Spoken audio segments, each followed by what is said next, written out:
In the 41st millennium, knowledge is the most dangerous weapon. But what happens when two beings from beyond the veil arrive? One wielding infinite power with casual grace, the other wielding infinite cunning with cold precision.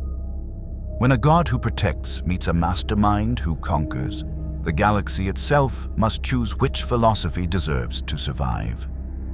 The dimensional rift tore through Forge World Metalica's primary manufactorum like a wound in reality's flesh. Magos Explorator. Varn 7 watched in horror as his decades-long experiment, attempting to recreate Dark Age of technology dimensional folding, collapsed into catastrophic failure. The machinery screamed. The warp bled through. And then two impossibilities fell from the breach. The first emerged wreathed in an aura that made augmetic sensors malfunction and logic engines crash. So he was tall, lean, with white hair and eyes hidden behind a black blindfold that shouldn't have allowed him to see yet clearly did. He landed with impossible grace in the center of the collapsing manufactorum, one hand casually raised as debris the size of chimera transport stopped midair around him, suspended by forces the Mechanicus' instruments couldn't measure. Well, Gojo Satoru said in a language that shouldn't exist in this universe, but that everyone present somehow understood. This is new, and not the good kind of new. His blindfolded gaze swept across the Forge World's Gothic architecture, the tech priests scrambling in binary panic, the servitors continuing their programmed tasks despite reality's disintegration. Where the hell am I? The second arrival was subtler. No dramatic entrance, no reality warping display. Just a man in a sophisticated suit of green and purple armor, stepping through the dimensional breach with the measured confidence of someone who'd planned for exactly this scenario. Lex Luthor took 3 seconds to assess his surroundings, the primitive yet advanced technology, the religious iconography mixed with industrial efficiency, the robed tech priests who were more machine than flesh. Fascinating, Lex said, his voice carrying the clinical detachment of a scientist examining a new specimen. Techno-religious oligarchy, pre-A, a catastrophe regression with selective technological preservation. Probably post-singularity collapse civilization clinging to lost knowledge through faith-based mechanics. His eyes, brilliant, calculating, missing nothing, locked onto Gojo across the manufactorum. And something that violates conventional physics standing in the middle of it all. Gojo's attention snapped to Lex. Even through the blindfold, his 6 eyes perceived everything. The armor's power source, the genius intellect radiating from the man like heat from a star, the complete absence of what Gojo would call cursed energy, but the definite presence of something else. Ambition. Pure, crystallized, world-conquering ambition that made cursed spirits look like minor irritations. You, Gojo said, pointing at Lex. You're not from here either, I can tell.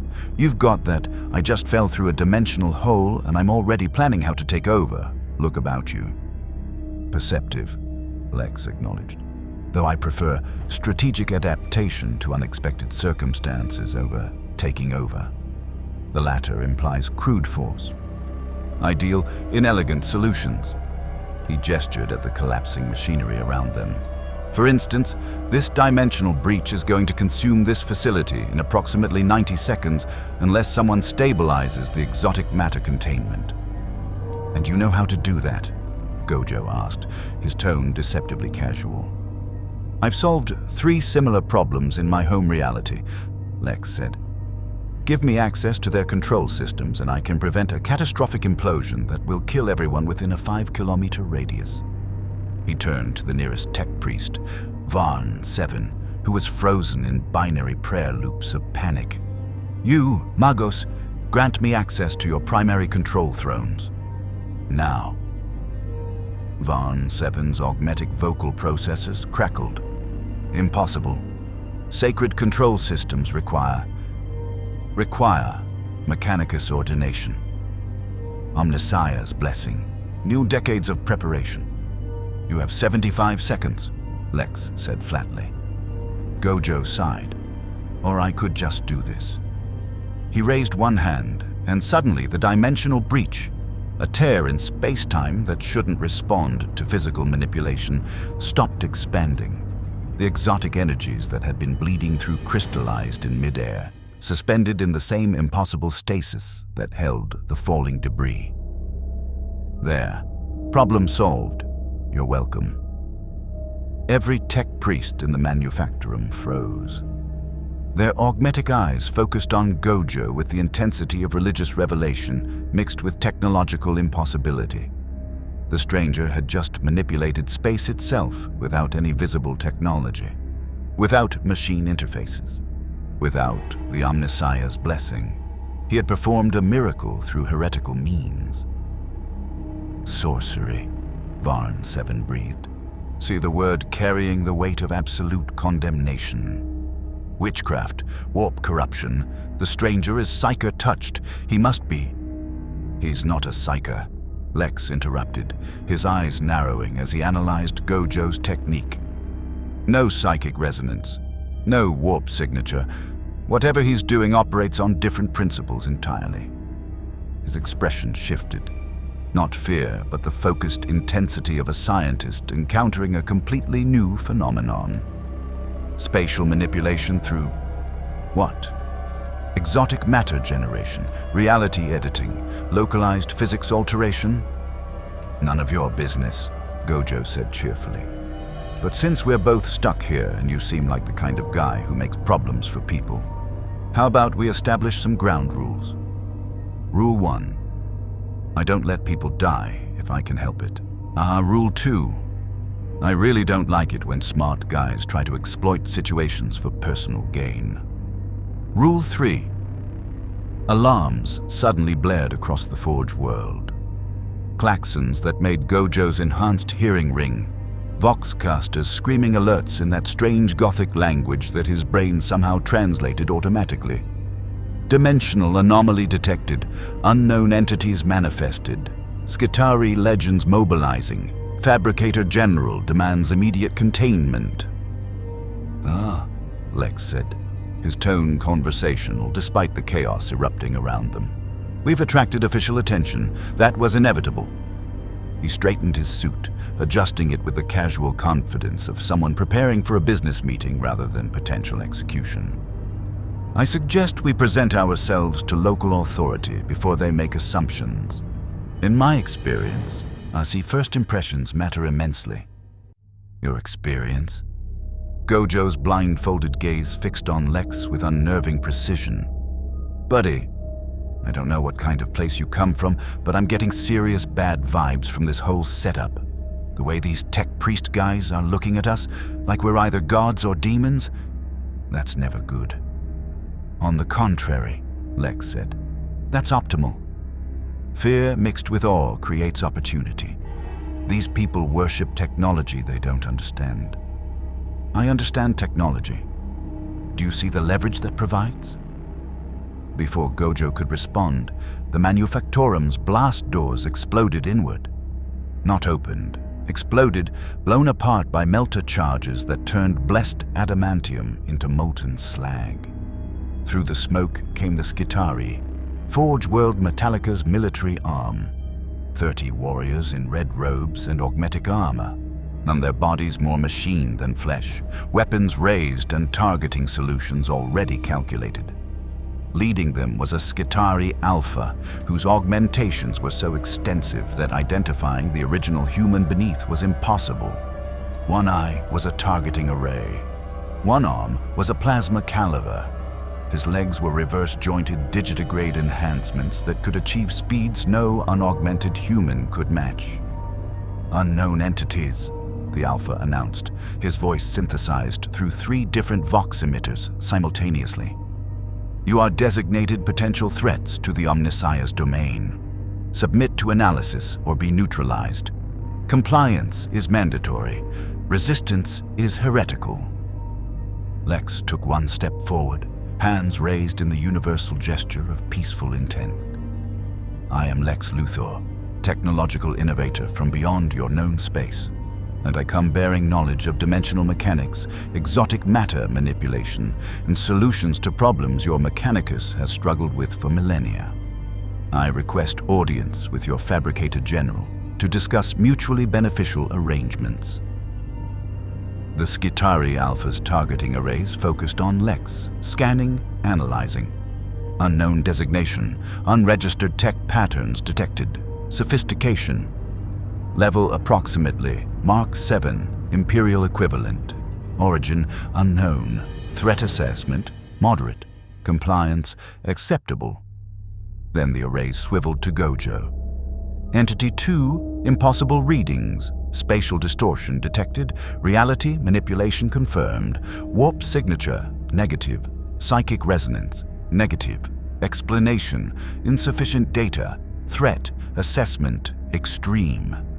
Compliance mandatory. A failure to comply will result in immediate termination.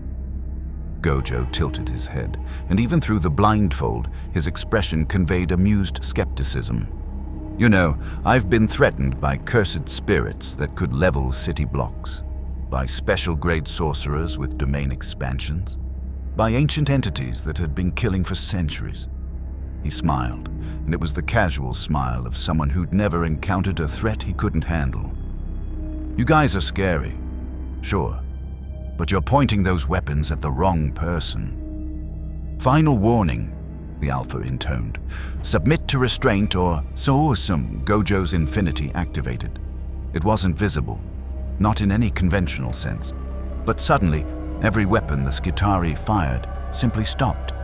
Plasma bolts that should have vaporized flesh froze in midair. Radium bullets that should have punched through armor hung suspended centimeters from Gojo's body. Arc rifles discharged electricity that spread into beautiful, deadly patterns before dissipating harmlessly against the infinite space between attacking force and intended target. See, here's the thing, Gojo said, walking forward through the storm of lethal force that couldn't touch him. I'm what you'd call untouchable. Anything that tries to reach me has to cross infinite space first, and infinity takes a really, really long time to cross. He stopped directly in front of the Skitarii Alpha, close enough that the machine warrior's targeting arrays were screaming errors. So how about we skip the whole threaten and shoot routine and you take us to whoever's in charge? Because I've got questions, and I'm guessing they've got questions. As in maybe we can answer them without anyone getting hurt.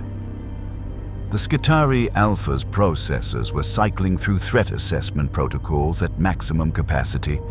The entity before him violated every known law of physics, represented technology or sorcery beyond Mechanicus comprehension, and was making a reasonable request despite demonstrating overwhelming combat superiority. Compliance, the Alpha finally said, the word carrying the weight of logic engine calculations.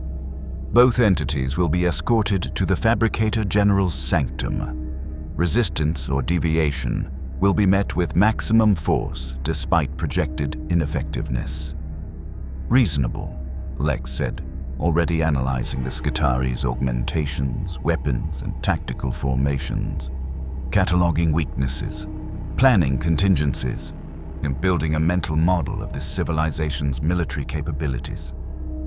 Lead the way.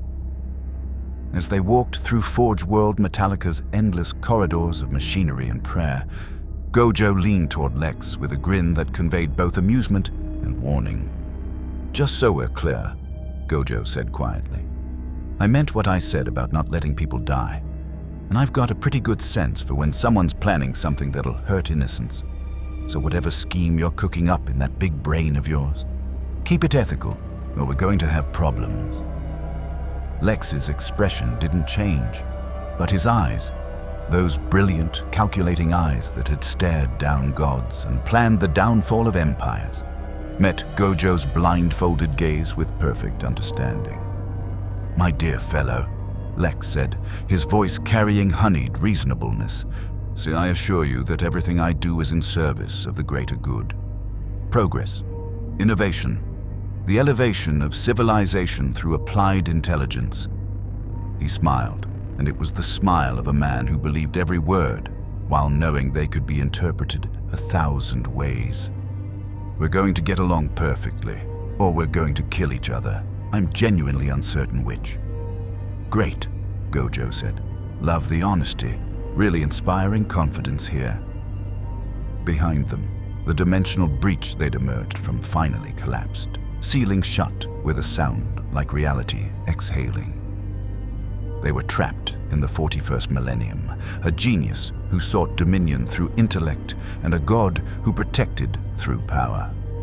Their collision would reshape Forge World Metalica, and their conflict would force the Adeptus Mechanicus to answer an impossible question. When knowledge and power arrive from beyond the stars, which do you worship? Which do you fear? And what happens when they go to war? If you crave stories where infinite power clashes with infinite cunning in the darkest future imaginable, smash that subscribe button. The Omnissiah calculates the probability of your engagement, and the machine god rewards the faithful with more tales of impossible confrontations. The Fabricator General's sanctum awaited, and with it, the beginning of a war between protection and domination. Between the strongest sorcerer and the greatest mastermind. In the 41st millennium, where there was only war, 2 more warriors had arrived. But these warriors didn't fight with guns or faith. They fought with philosophy, and that made them more dangerous than any army. The Fabricator General's sanctum occupied the highest spire of Forge World Metalica's primary manufactory complex. A cathedral of industry where prayers to the Omnissiah echoed from walls lined with blessed machinery. Conveyor systems moved components through sacred assembly processes that had remained unchanged for millennia. Incense burners filled the air with sanctified oils that smelled of ozone and ancient metal. And at the chamber's center, upon a throne that was equal parts command deck and life support system, sat Fabricator General Metallus Crone. He was more machine than man, had been for 7 centuries. His original organic components were limited to perhaps 15% of his total mass. A brain suspended in nutrient solution and protected by adamantium plating, fragments of spinal tissue interfaced with neural processes, and one organic eye that he'd retained as a reminder of the flesh weakness he'd transcended. Everything else was sacred augmentation, mechadendrites that writhed like steel tentacles, data ports that connected him directly to the Forge World's machine spirit network, and enough processing power to calculate orbital mechanics for every ship in the sector simultaneously. Gojo and Lex entered the sanctum flanked by Skitari guards, and Metallus's organic eye focused on them with the intensity of someone encountering variables that didn't fit any existing calculation. Anomalies, Metallus said, his voice a synthesized approximation of human speech overlaid with binary cant. Dimensional travelers, bearers of impossible capabilities, you have disrupted 17 standard manufacturing cycles. They caused 372 tech priests to enter recursive prayer loops attempting to explain your existence, and forced me to divert resources from Mars-ordained production quotas to analyze your arrival. His mechadendrites twitched with what might have been irritation or curiosity. Provide explanation. Why does the Omnissiah permit your existence? Lex stepped forward before Gojo could speak, his movements calculated to convey confidence without arrogance, competence without threat. Fabricator General Metallus Crone, I'm Alexander Joseph Luthor, technological innovator, dimensional theorist, and quite possibly the answer to questions your Mechanicus has been asking for 10,000 years. Every tech priest in the sanctum went absolutely still. Even the servitors' mechanical movements seemed to pause. A bold claim, Metallus said. Elaborate. Lex gestured at the sanctum's ancient machinery with the casual authority of someone conducting a lecture. Your civilization worships technology it can no longer fully create. You follow standard template construct blueprints without understanding the underlying principles. You treat innovation as heresy and pray to machines instead of comprehending them. He paused, letting the words sink in. I come from a civilization that never forgot how to innovate. That builds new technology rather than rediscovering old patterns. And I can teach you to do the same. The sanctum erupted in binary screaming. Tech priests arguing in machine language too rapid for unaugmented humans to follow. Accusations of tech heresy. Counter-arguments citing the quest for knowledge. References to the Omnissiah's mysterious ways and how perhaps this stranger was a prophet bearing lost STC data. Metallis raised one mechadendrite, and silence crashed down like a physical force. You claim mastery of innovation, Metallis said. Prove it. Our dimensional folding experiment failed. Caused the breach that brought you here. Can you explain why? Can you prevent such failures in future attempts? Lex smiled, the expression of a man who'd been waiting for exactly this question. Your experiment failed because you were attempting to fold four-dimensional space through three-dimensional mathematics. You treated dimensional barriers as physical obstacles to be punctured rather than topological manifolds to be navigated. It's the equivalent of trying to pour a sphere through a two-dimensional plane. Mathematically illiterate. He gestured to the nearest control throne. Grant me access to your calculation engines, and I'll show you the correct approach. 10 minutes. That's all I need to revolutionize your understanding of dimensional mechanics. Metallis's organic eye narrowed. And in exchange for this knowledge, what price do you demand? Resources, Lex said simply. Access to your manufacturing facilities. Raw materials, a workspace where I can construct equipment to analyze this universe and develop methods for controlled dimensional travel. I have no interest in your political hierarchy, no desire to interfere with your religious practices. I simply want to work, to build, to solve problems that interest me. His expression was perfectly sincere, which made it all the more dangerous. Surely the Mechanicus can appreciate the desire for pure research unburdened by lesser concerns. Gojo had remained silent throughout the exchange, but now he spoke up, his voice carrying an edge that cut through Lex's honeyed words. Yeah, about that. Quick question for the fabricated general. What exactly do you do with people who don't fit your religious system? The ones who aren't Mechanicus ordained or whatever. Metallis's attention shifted to Gojo, with the weight of targeting solutions being calculated. Non-ordained individuals are classified as either sanctioned laborers, potential initiate candidates, or unregistered variables requiring resolution. Which category do you represent, Anomaly? None of them, Gojo said.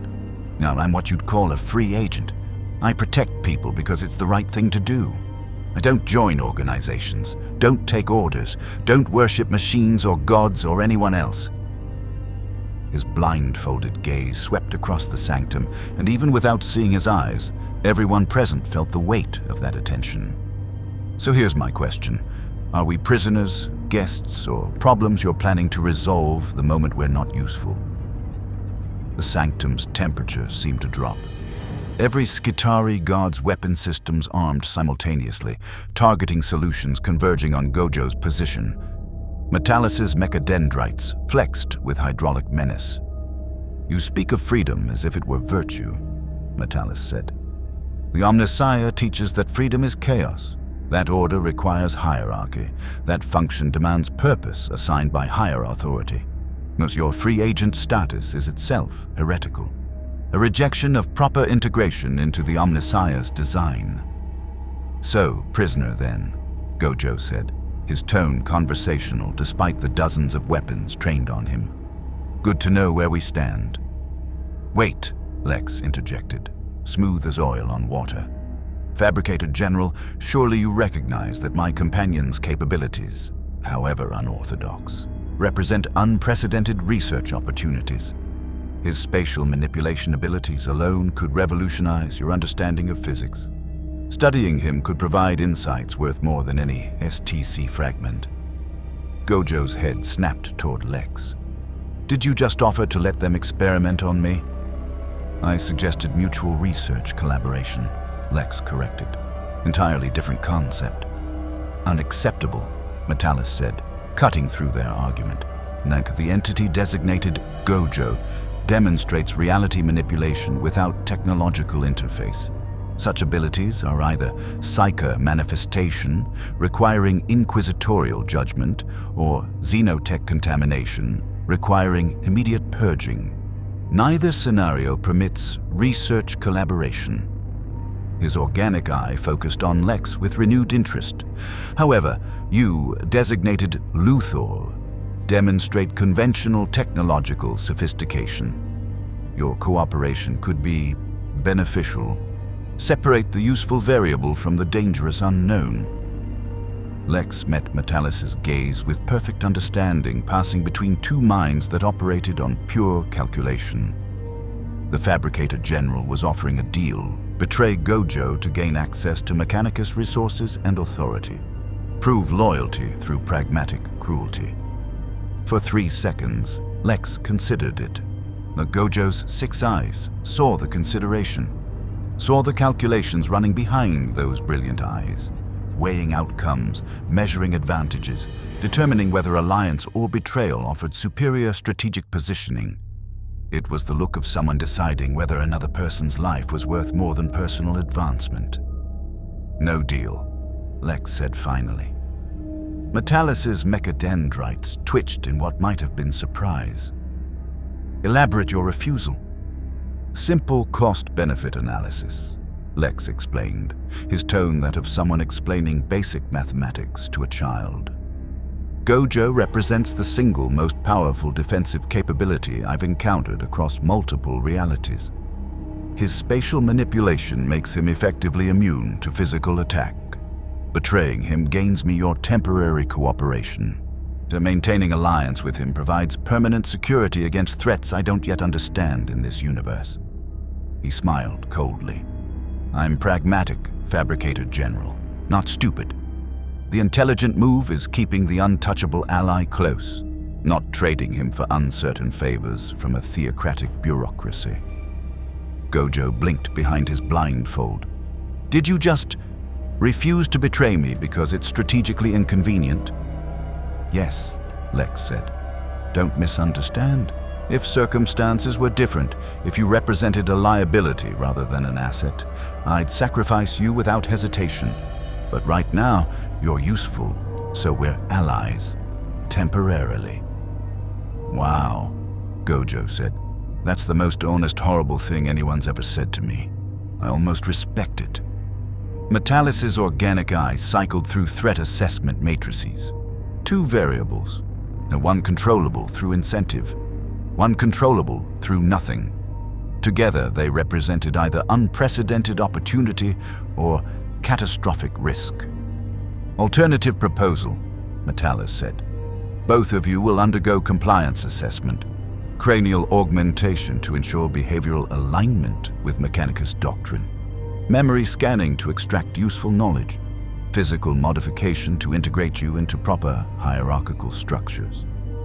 His voice carried the absolute certainty of someone who'd processed thousands of such integrations. This is standard procedure for valuable resources that demonstrate autonomous tendencies. You will be improved, made useful, given purpose within the Omnissiah's design. Hard pass, Gojo said. Nobody's putting anything in my brain. Agreed, Lex said, though I appreciate the directness of the threat. I'm much more efficient than pretending this was going to be a negotiation.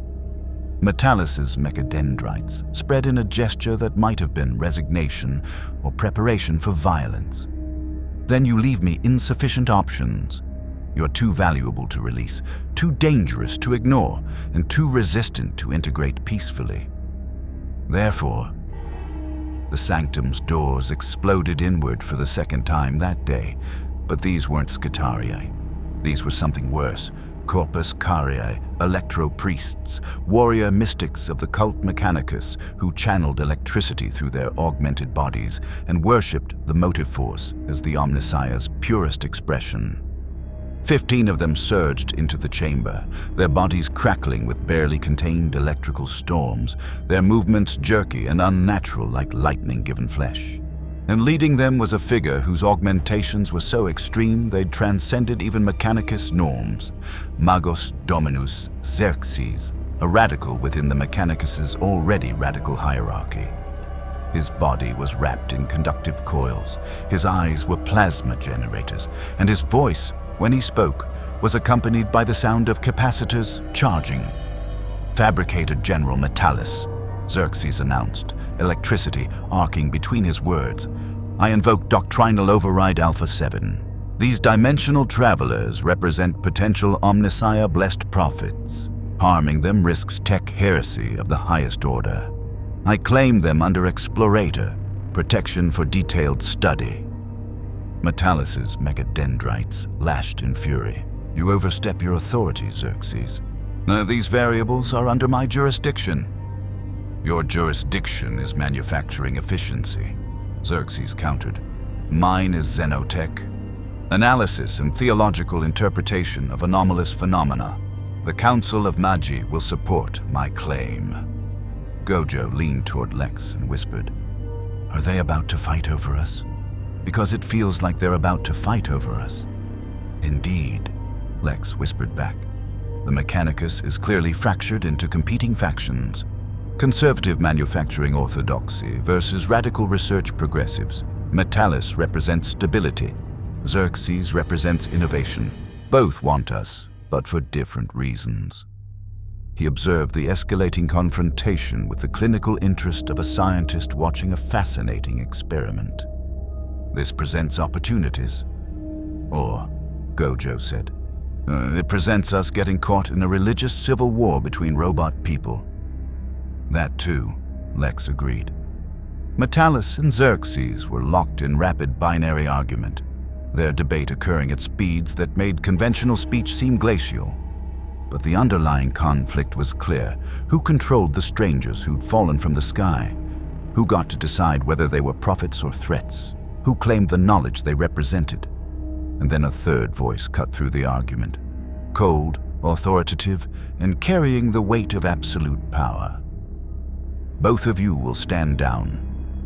Every tech priest in the sanctum immediately ceased all activity and turned toward the new arrival.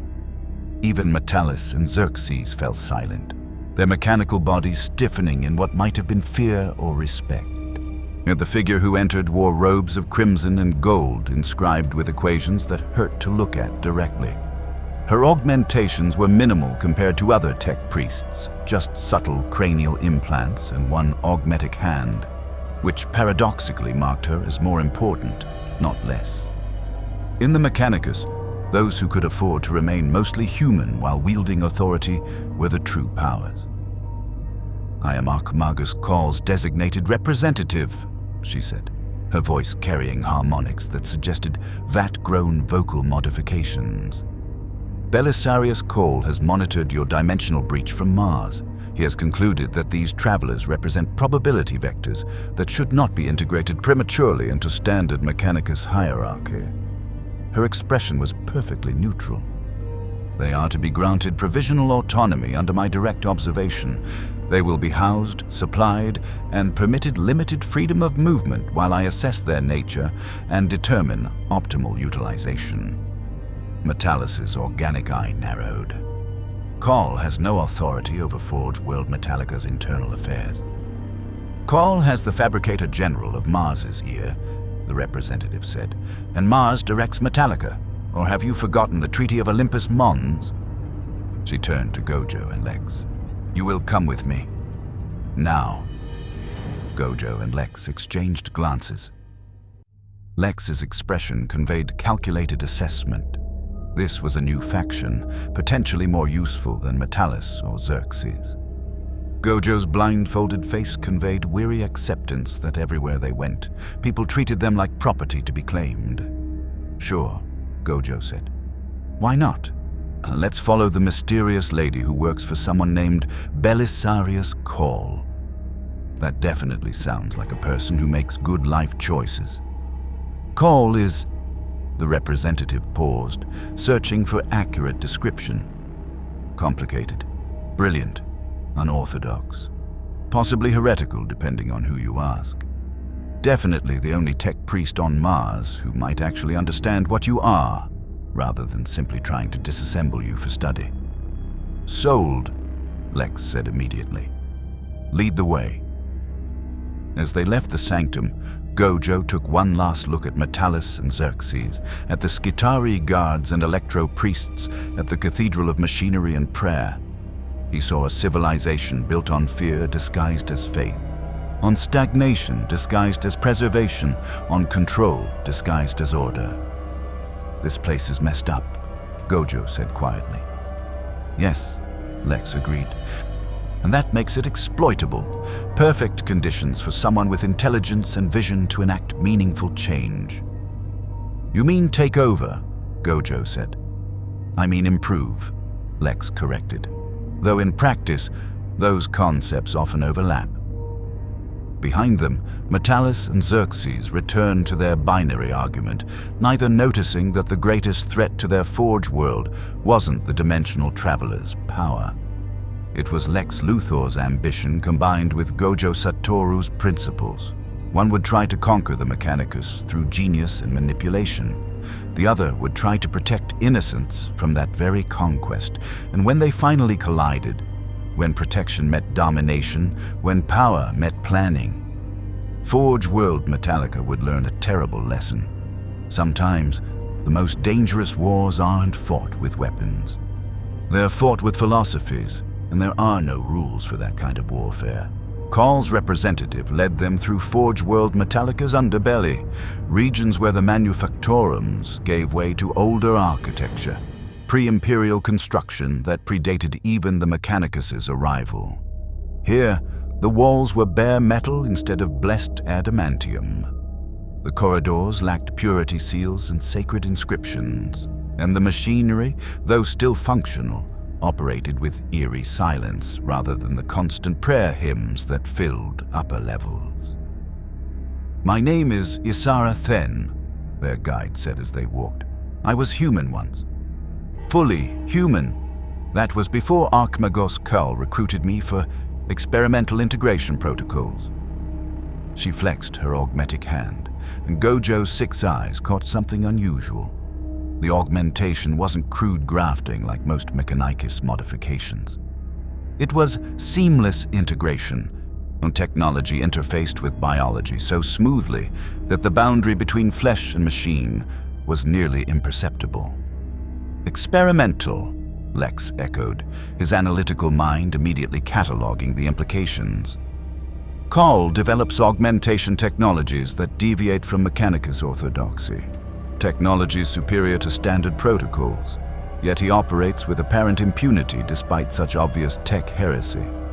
He smiled slightly. I like him already.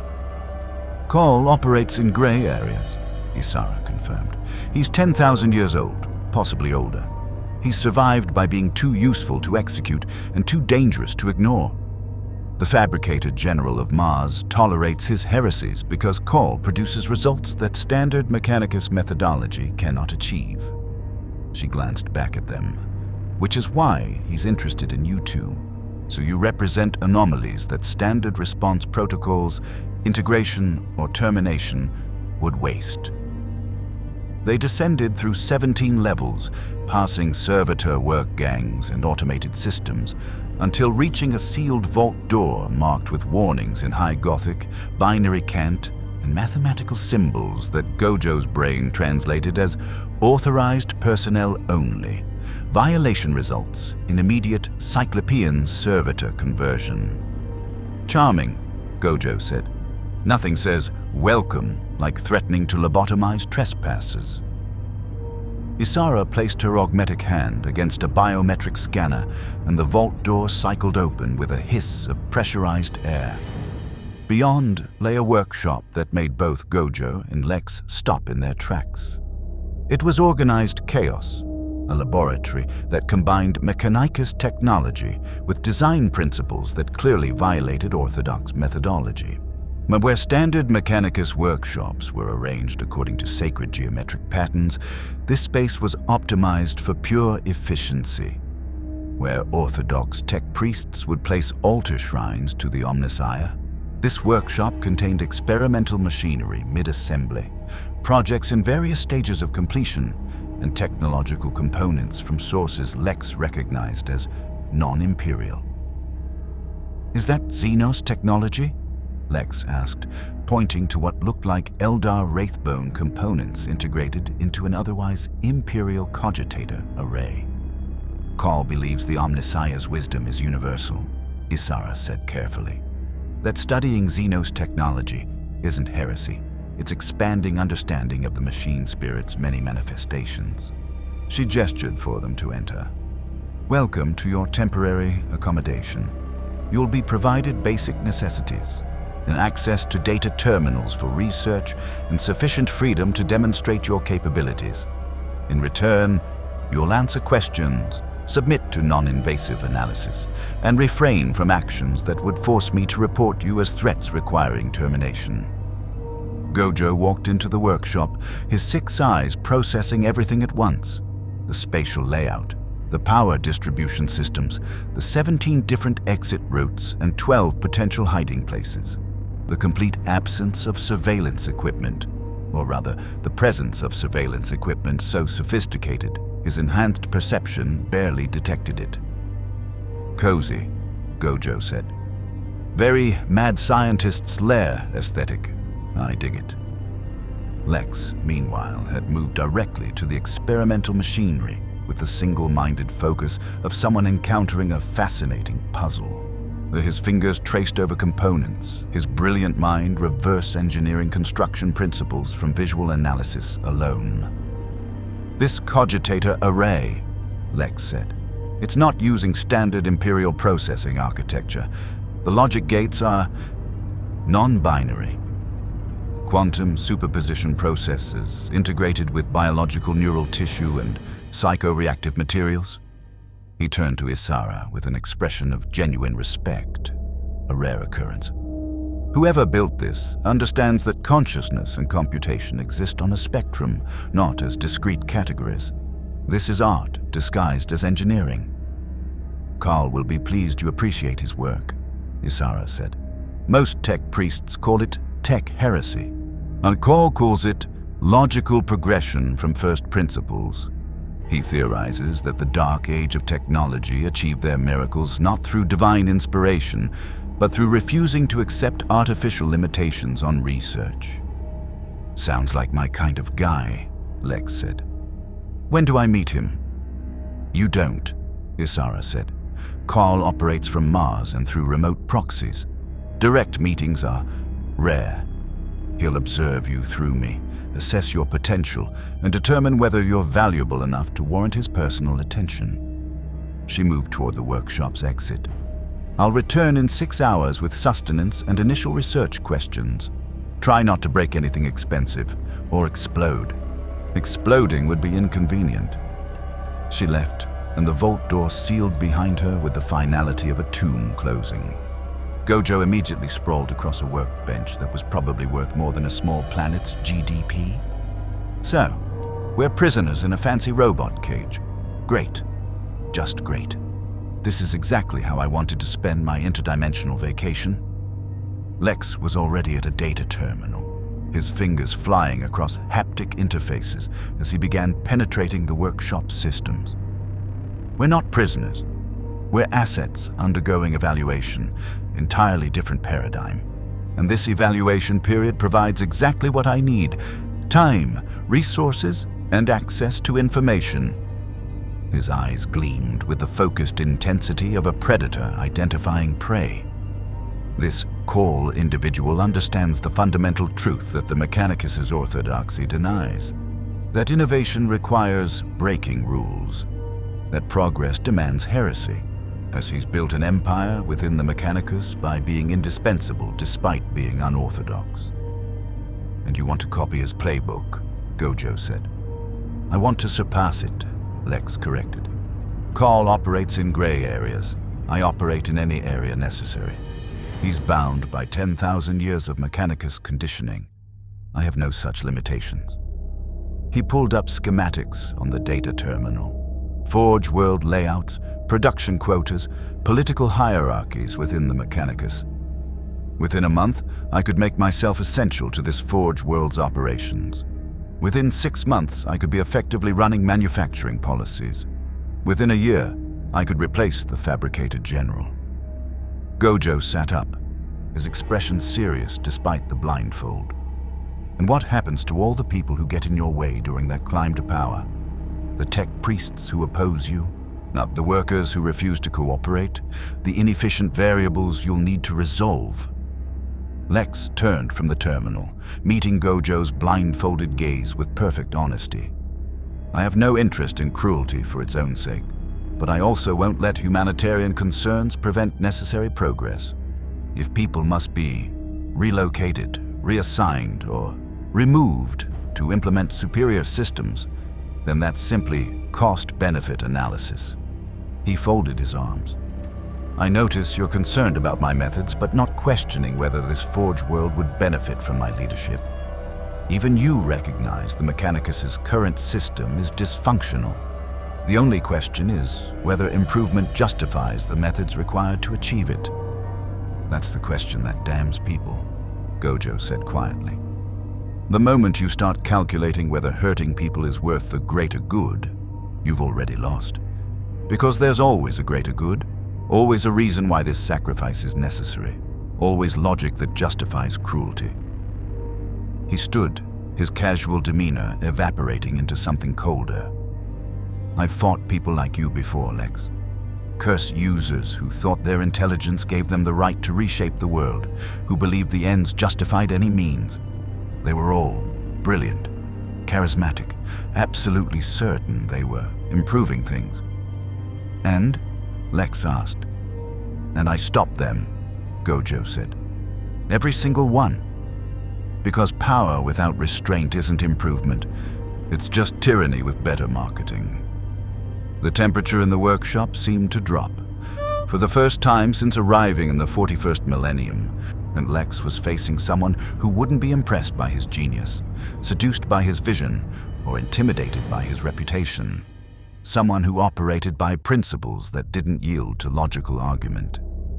You'd fight me, Lex said, statement not question. Even knowing that my methods, however distasteful, would genuinely improve this Forge World's efficiency and reduce long-term suffering through superior resource management. You'd oppose progress because it requires compromise you find philosophically unacceptable. Yeah, Gojo said. That's exactly what I do. Because I've learned that people who promise utopia through ruthless efficiency are just dictators who learn to use spreadsheets. And I don't care how smart you are, Lex. If you start treating people like resources to be optimized, we're going to have a problem. Lex studied Gojo with the clinical detachment of a scientist examining a particularly interesting specimen. You're genuine. That's rare. Most people with power claim moral authority while secretly operating by pragmatic self-interest. But you actually believe what you're saying. You really would sacrifice strategic advantages, waste opportunities for systemic improvement, and let dysfunctional systems continue operating just to avoid making difficult choices. He shook his head. That's either admirably principled or catastrophically naive. I genuinely can't determine which. How about both? Gojo suggested. I can be a naive idealist and still kick your ass if you start playing dictator. Before Lex could respond, alarms suddenly blared through the workshop. Not the mechanical klaxons from before, but psychic sirens that made Gojo's teeth ache and caused Lex's analytical mind to stutter with disorientation. The vault door remained sealed, but the walls themselves began glowing with arcane symbols that hadn't been visible moments before. What? Lex started. Warp activity detected, a synthesized voice announced through hidden speakers. Demonic manifestation probability, 87%. Gela field generators activating. All personnel to sanctified shelters. In the Omnissiah's name, run! Gojo's 6 eyes snapped to the workshop's far corner, where reality was beginning to tear. Not a physical hole like the dimensional breach that had brought them here. This was something worse. Space was rotting, matter dissolving into conceptual chaos, and through that decay crawled something that shouldn't exist. And it was small, barely the size of a human child. Its body was composed of contradictory geometries that changed configuration every time Gojo blinked. Its eyes were windows into mathematical spaces that followed non-Euclidean rules, and its voice, when it spoke, came from 17 directions simultaneously while also being completely silent. "Ah," the demon said, its tone conversational despite the reality-warping horror of its existence. "The dimensional anomalies, the variables that don't fit, the impossibilities made manifest." It giggled, a sound like glass breaking backwards through time. "Tzeentch sends his regards. He's been watching you both with such interest, the genius who seeks dominion through knowledge, the god who protects through power, both of you so deliciously incorruptible in your own ways." Lex stepped backward, his brilliant mind processing the impossibility before him and nearly fracturing from the effort. That violates every law of physics, every principle of causality. It shouldn't, but I do," the demon interrupted cheerfully. "Because in this universe, possibility isn't constrained by your primitive understanding of natural law. I am change incarnate, question given flesh, the eternal inquiry of what if made manifest." Its impossible eyes focused on Lex. "And you, genius thing, are so full of questions, so desperate to understand everything, so certain that knowledge equals power. Tzeentch could answer all those questions, you know, could show you secrets that would make you a god." "Not interested," Lex said, but his voice carried hesitation that hadn't been there before. Because part of him, the part that had spent a lifetime pursuing knowledge, that had built empires through understanding, that believed intelligence conquered all obstacles, desperately wanted to know what the demon knew. "Liar," the demon sang. "You're already calculating whether temporary alliance with chaos might provide information worth the risk, whether brief corruption could be managed and reversed, whether the knowledge I offer might justify the price." It laughed. "That's what makes you delicious, Luthor thing. Your pragmatism is its own form of damnation.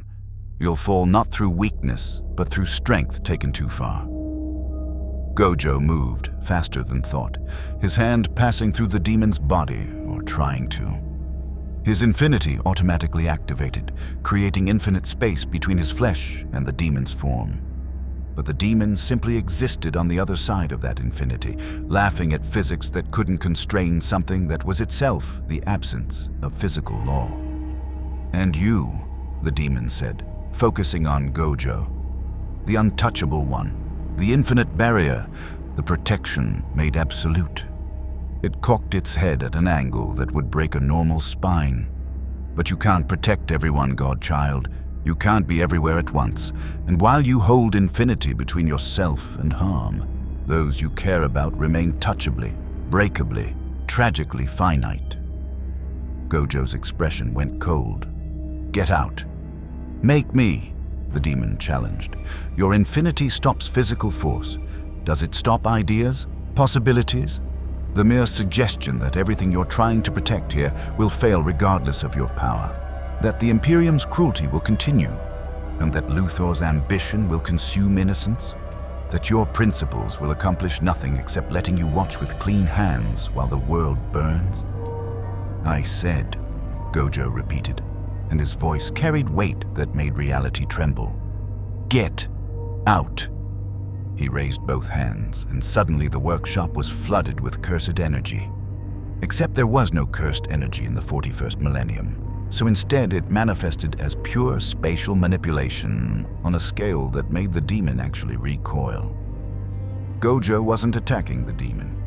He was attacking the concept of the space the demon occupied, folding reality itself into configurations that couldn't sustain demonic manifestation.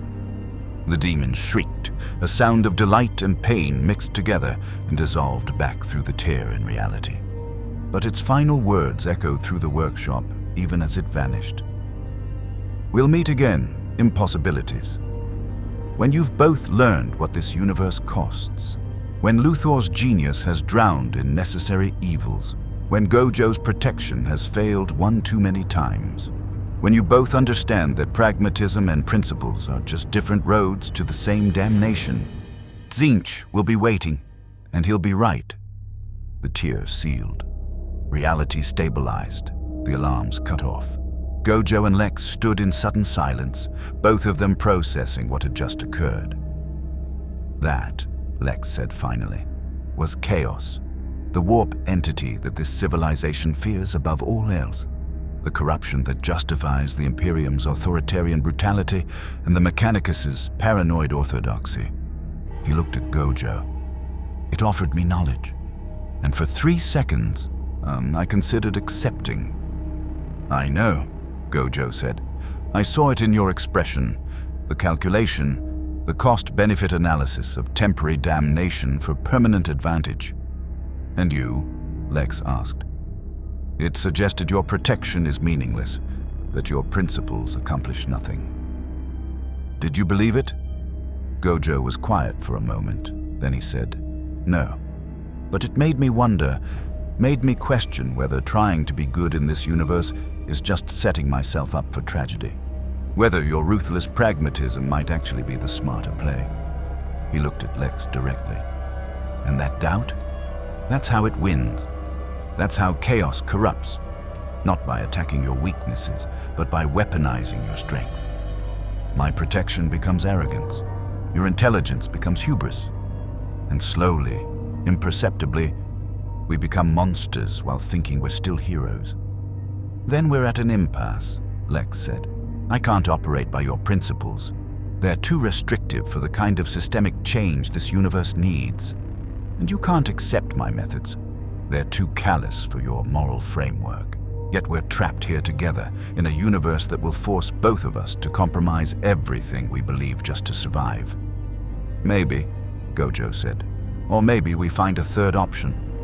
Maybe I keep you honest, and you keep me effective. Maybe we challenge each other instead of joining forces or fighting to the death. Maybe the strongest sorcerer and the greatest mastermind can accomplish something neither could do alone." Lex considered this. A partnership of opposed philosophies. Constant tension, perpetual disagreement. You restraining my ambition, and me preventing your idealism from becoming self-destructive naivety. He smiled slightly. "It would be incredibly inefficient." "Yeah," Gojo agreed. "But it might be right. And in this universe, maybe right matters more than efficient." "Or," Lex said, "maybe you're about to learn that right without efficiency is just slower failure." He returned to the data terminal. "But we'll see. We have time before this partnership either saves this Forge world or destroys us both." Outside the workshop, Forge World Metalica continued its endless production cycles. Metallis plotted how to regain control of the dimensional travelers. Xerxes calculated how to claim them for radical research. And Isara reported to Kale that the anomalies had survived a demon incursion without corruption, but none of them understood the true threat. Not the demon, not the dimensional traveler's powers. The threat was what would happen when Lex Luthor's ambition and Gojo Satoru's principles collided at full force. When genius met godhood, when domination met protection, when the question, what happens when Jujutsu Kaisen's god meets DC's mastermind, was finally answered. The answer would reshape Forge World Metalica, and perhaps teach the 41st millennium that sometimes the most dangerous conflicts aren't between good and evil. They're between different definitions of good. 3 days passed in the workshop, and the tension between protection and domination crystallized into open conflict. Lex had spent 72 hours systematically penetrating Forge World Metalica's data networks. Not through brute force hacking, that would have triggered immediate detection, but through elegant social engineering and exploiting the Mechanicus's own doctrinal contradictions. He posed as a remote magos conducting authorized research, forged credentials using patterns he'd extracted from legitimate data streams, and gradually built himself a digital identity that existed in the Forge World's records as if he'd always been there. By the third day, he had access to manufacturing schedules, resource allocation databases, and personnel files for every tech priest on Metalica. He knew production bottlenecks and understood political factions, could predict which magi would support radical reform and which would resist unto death. "Beautiful," Lex murmured, studying holographic displays that mapped the Forge World's entire operational structure. Every system has inefficiencies. Every hierarchy has exploitable gaps. The Mechanicus built a civilization on rigid orthodoxy, which means they're catastrophically vulnerable to anyone who understands how to manipulate their own rules against them. Gojo, who'd spent the same 3 days practicing his techniques and testing how this universe's physics responded to spatial manipulation, looked up from where he was casually floating cross-legged 2 meters off the ground. "You're planning something, I can tell. Nas, you've got that, I'm about to do something technically legal, but morally questionable look." "I'm planning improvements," Lex said. "The Manufactorum in Sector 73 operates at 62% efficiency because Fabricator Locum Vexus insists on using prayer rituals that waste 17 minutes per production cycle. If I convince the Mechanicus Council that Vexus is accidentally committing tech heresy by following outdated rituals, I can have him removed and implement streamlined procedures that will increase output by 40%. "And what happens to Vexus?" Gojo asked. "Reassignment to a less critical position," Lex said. "He's competent enough for maintenance work, just not leadership." "You mean demotion?" Gojo said. "As you're going to destroy someone's career, someone who's probably worked for centuries to reach that position because they're following religious practices you find inefficient." Lex turned from his displays, his expression patient in the way of someone explaining basic concepts to a child. "Vexus's career is less important than the 40,000 workers whose lives will improve when productivity increases and resource allocation becomes more effective. His feelings don't outweigh their welfare." "Except you're not actually improving those workers' lives," Gojo countered. "You're just making them produce more, and knowing this place, that increased production will go toward building weapons or oppressing someone else. You're optimizing a system that's fundamentally broken, not actually helping people." "I'm working within existing constraints," Lex said. "Should I ignore opportunities for incremental improvement because I can't immediately revolutionize the entire civilization? That's the perfect becoming enemy of the good. Small optimizations accumulate into systemic change.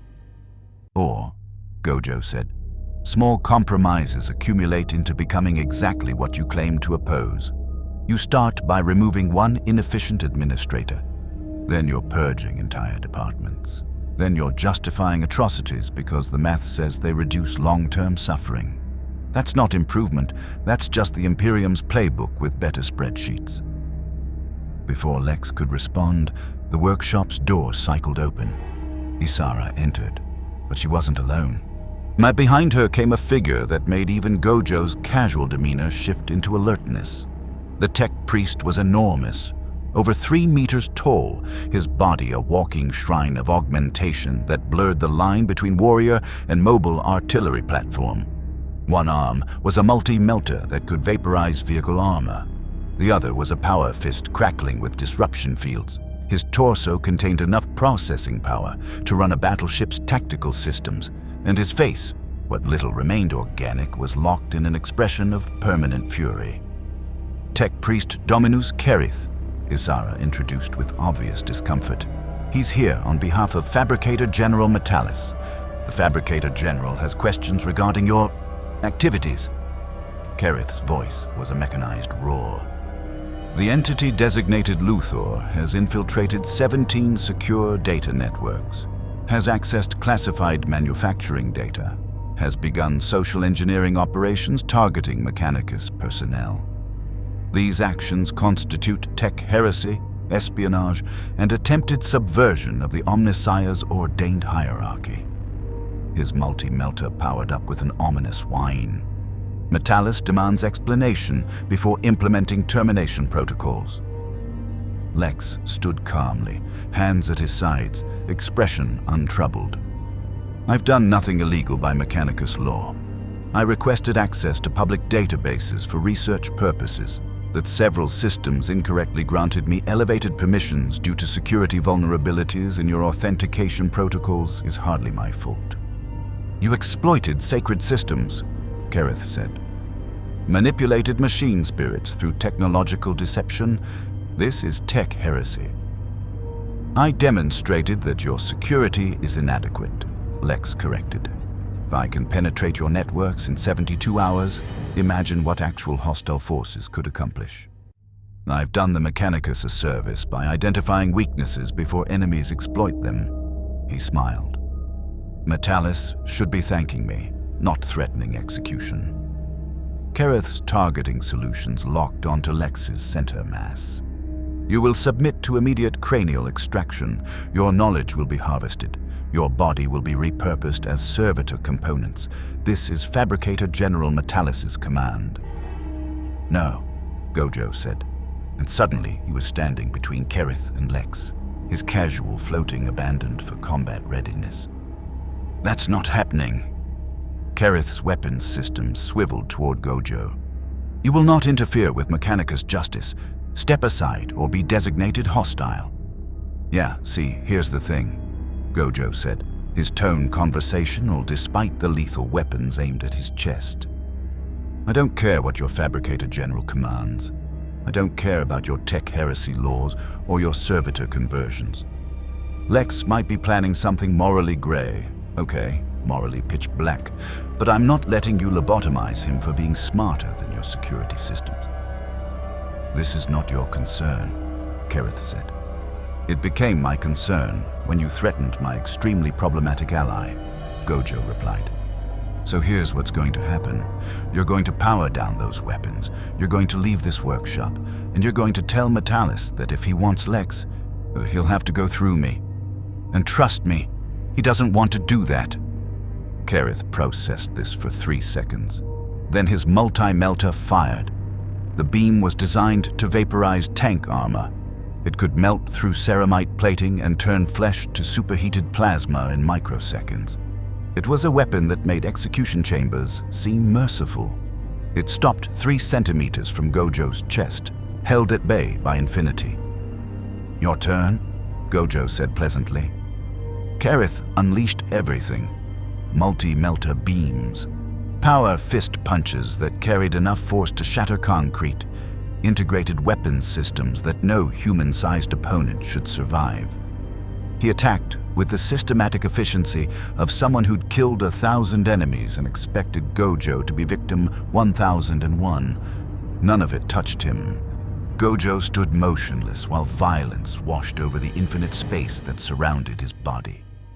Energy weapons dissipated harmlessly. Physical strikes stopped before contact. Every attack failed against a defense that didn't rely on durability, but on making harm mathematically impossible to deliver. Are you done? Gojo asked after 30 seconds of futile assault. Because I can do this all day, literally. Infinity means I don't get tired. You'll run out of ammunition before I run out of not being hit. Kerith's processors cycled through tactical assessments, threat evaluations, and probability matrices. Every calculation returned the same result. Threat level beyond measurement. Target cannot be harmed through conventional means. Retreat advised.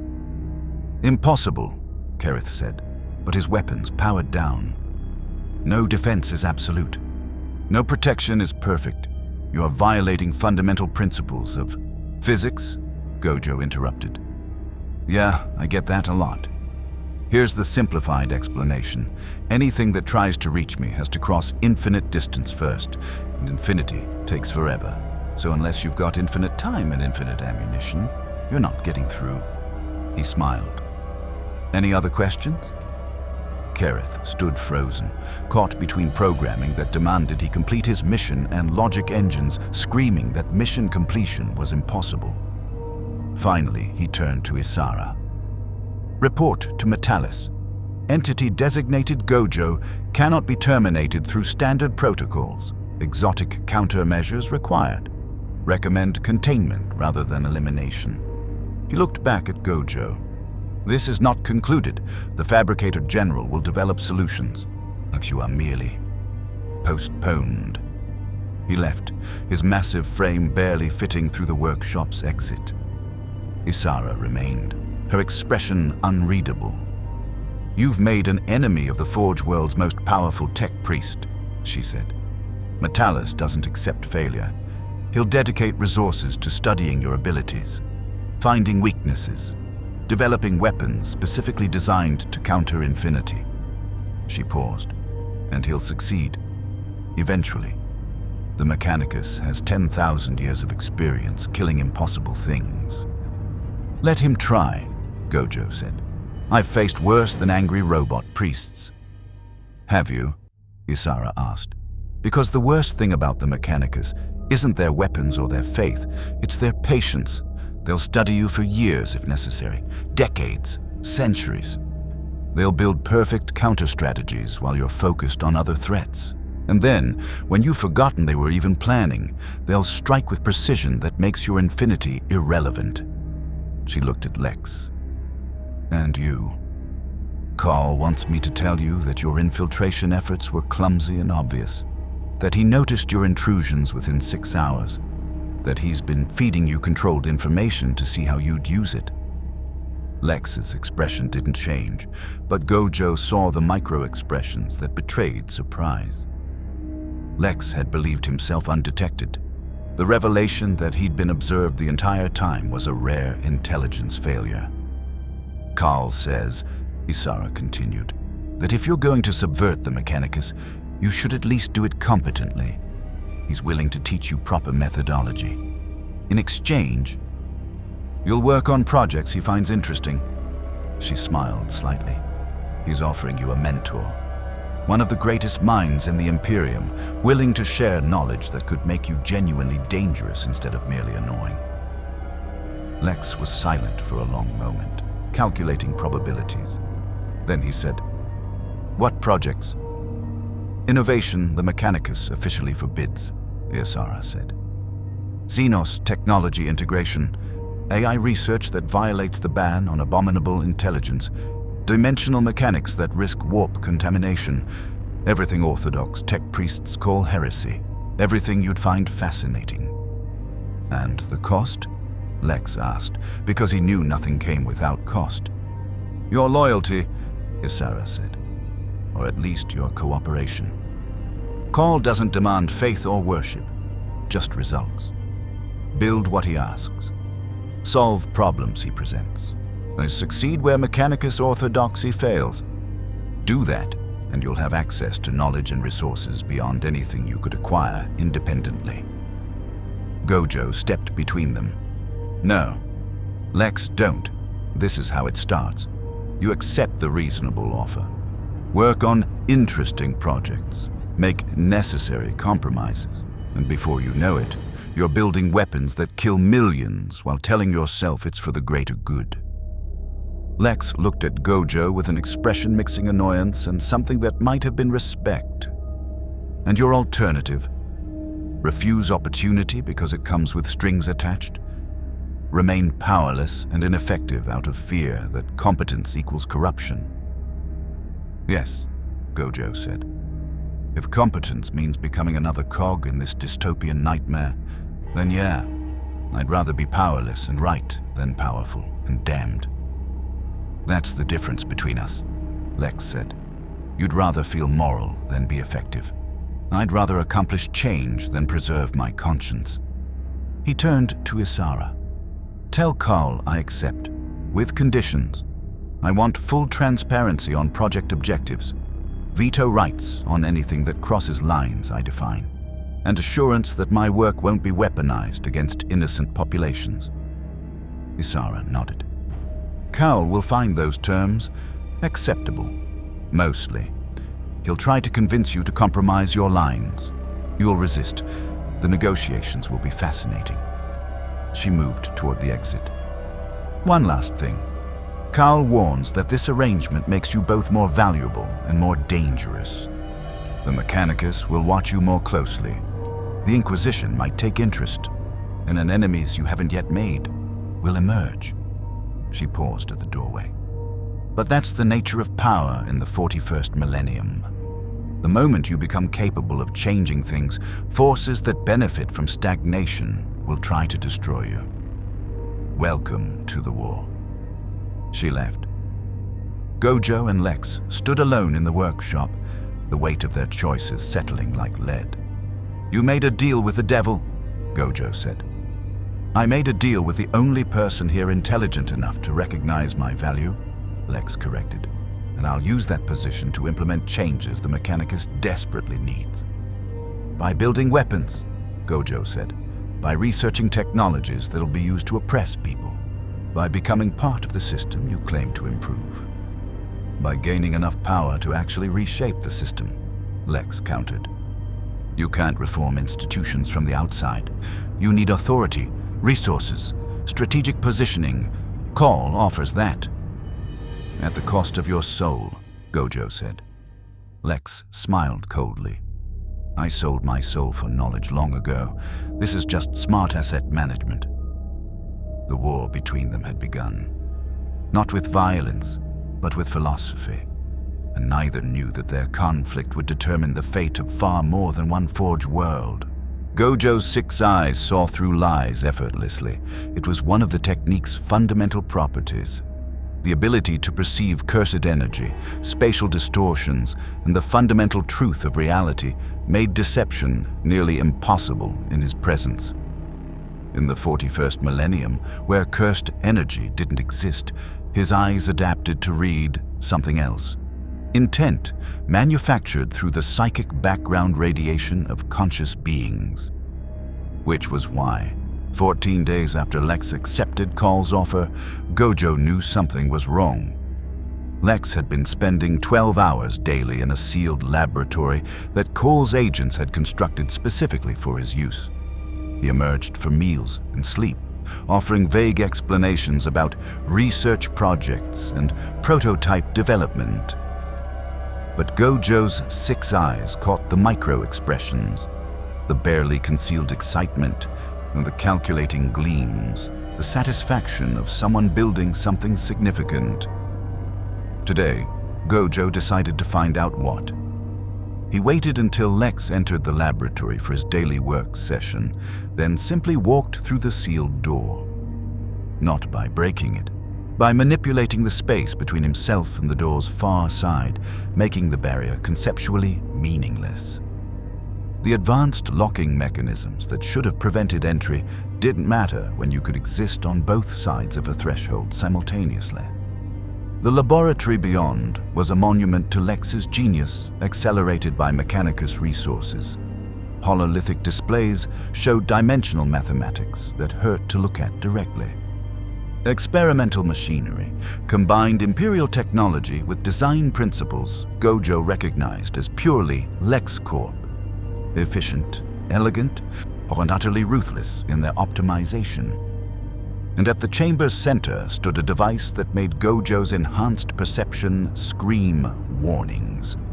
It was a war suit, but not like anything the Imperium produced. This was Lex Luthor's vision of power armor, built with 41st millennium technology and unconstrained by Mechanicus orthodoxy. The frame was sleeker than Imperial designs, optimized for mobility rather than brute intimidation. The power source pulsed with energy signatures Gojo's 6 eyes, identified as plasma-based, but refined beyond standard Imperial capacitors. And the weapons systems integrated into the armor's structure were sophisticated enough to make his instincts trigger combat alertness. Lex stood before the war suit, making final adjustments with the focused intensity of a sculptor perfecting their masterpiece. He didn't look up when Gojo entered. "I wondered when you'd violate my privacy," Lex said, his hands continuing their precise work. 30 seconds after entry, Impressive. Your spatial manipulation must allow you to bypass most physical security. The Mechanicus would be horrified. Locked doors are sacred to them. What are you building? Gojo asked, though his 6 eyes had already provided partial answers. The war suit wasn't purely defensive. The integrated weapons could kill, efficiently, precisely, and at ranges that would make even space marine armor seem inadequate. Insurance, Lex said. You've demonstrated that power without intelligence is crude but effective. I'm building the counter-argument. Intelligence amplified by power. It's this war suit combines my technological expertise with Imperial manufacturing capacity and Cal's unorthodox innovations. When complete, it will grant me combat capabilities comparable to Astartes' warriors while maintaining my intellectual superiority. You're building a weapon to fight me, Gojo said. I'm building a tool to ensure our partnership remains balanced, Lex corrected, finally turning to face Gojo. You possess absolute defensive capabilities. That creates asymmetry. If we disagree, truly, fundamentally disagree about strategy or ethics, you can enforce your position through simple invulnerability. I cannot reason with someone who knows I'm physically incapable of backing up my arguments with force. He gestured at the war suit. This corrects that imbalance. Makes our philosophical differences into actual negotiations rather than your principles imposed through untouchability. Gojo studied the war suit with his 6 eyes, analyzing its capabilities. The plasma weapons could generate temperatures that would test even his infinity's heat dissipation. The gravitic disruptors might affect spatial manipulation if properly calibrated. And the integrated shield generators suggested Lex had been studying defensive techniques, learning from Gojo's own methods. You're planning to threaten me, Gojo said. I'm planning to ensure mutual respect, Lex replied. Right now, you can kill me with trivial effort while I cannot harm you at all. That's not partnership. That's dictatorship with good intentions. You claim to oppose domination. Yet our entire relationship is built on your overwhelming physical superiority. The war suit makes us equals, or at least it makes the power differential negotiable rather than absolute. And if it doesn't work, Gojo asked, if I can still defeat you despite your fancy armor, then I'll build version 2, Lex said simply, and version 3. And however many iterations it takes until I develop countermeasures that make your infinity less strategically decisive. Because that's what intelligence does. It adapts, iterates, and eventually solves problems that seem insurmountable. He returned to his adjustments. You should appreciate this, actually. I'm refusing to accept permanent inferiority, rejecting the idea that physical power determines authority. Using human ingenuity to challenge godlike capabilities. So isn't that exactly the kind of determination you'd normally admire? Normally, yeah, Gojo admitted. But context matters. You're not some underdog fighting against tyranny. You're a genius building weapons because you can't stand not being the most dangerous person in the room. Correct, Lex said. And the moment I accepted that limitation, the moment I acknowledged that physical power determines outcomes regardless of intellectual superiority, I'd be surrendering to exactly the tyranny you claim to oppose. The Imperium survives because it convinced humanity that might makes right, that the Emperor's power justifies his authority. I reject that philosophy. Intelligence should matter more than strength. Strategy should triumph over force. And if that requires building tools that make my brain competitive with your brawn, then that's simply logical progression.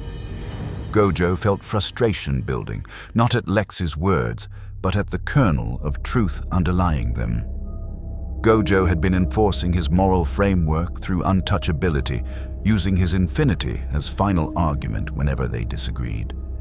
That wasn't cooperation. That was dominance through invulnerability, however righteous his intentions. You're not wrong, Gojo said slowly. About the power imbalance, about me using infinity to shut down arguments when I couldn't win through reason. He walked closer to the war suit, studying its construction with genuine appreciation for the engineering, despite his concerns about its purpose. But you're building this for the wrong reasons.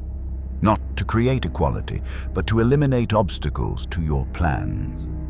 You don't want partnership. You want capability to override my objections when I notice you're doing something morally questionable. Perhaps, Lex acknowledged. Or perhaps I want the ability to make consequential decisions without requiring your approval.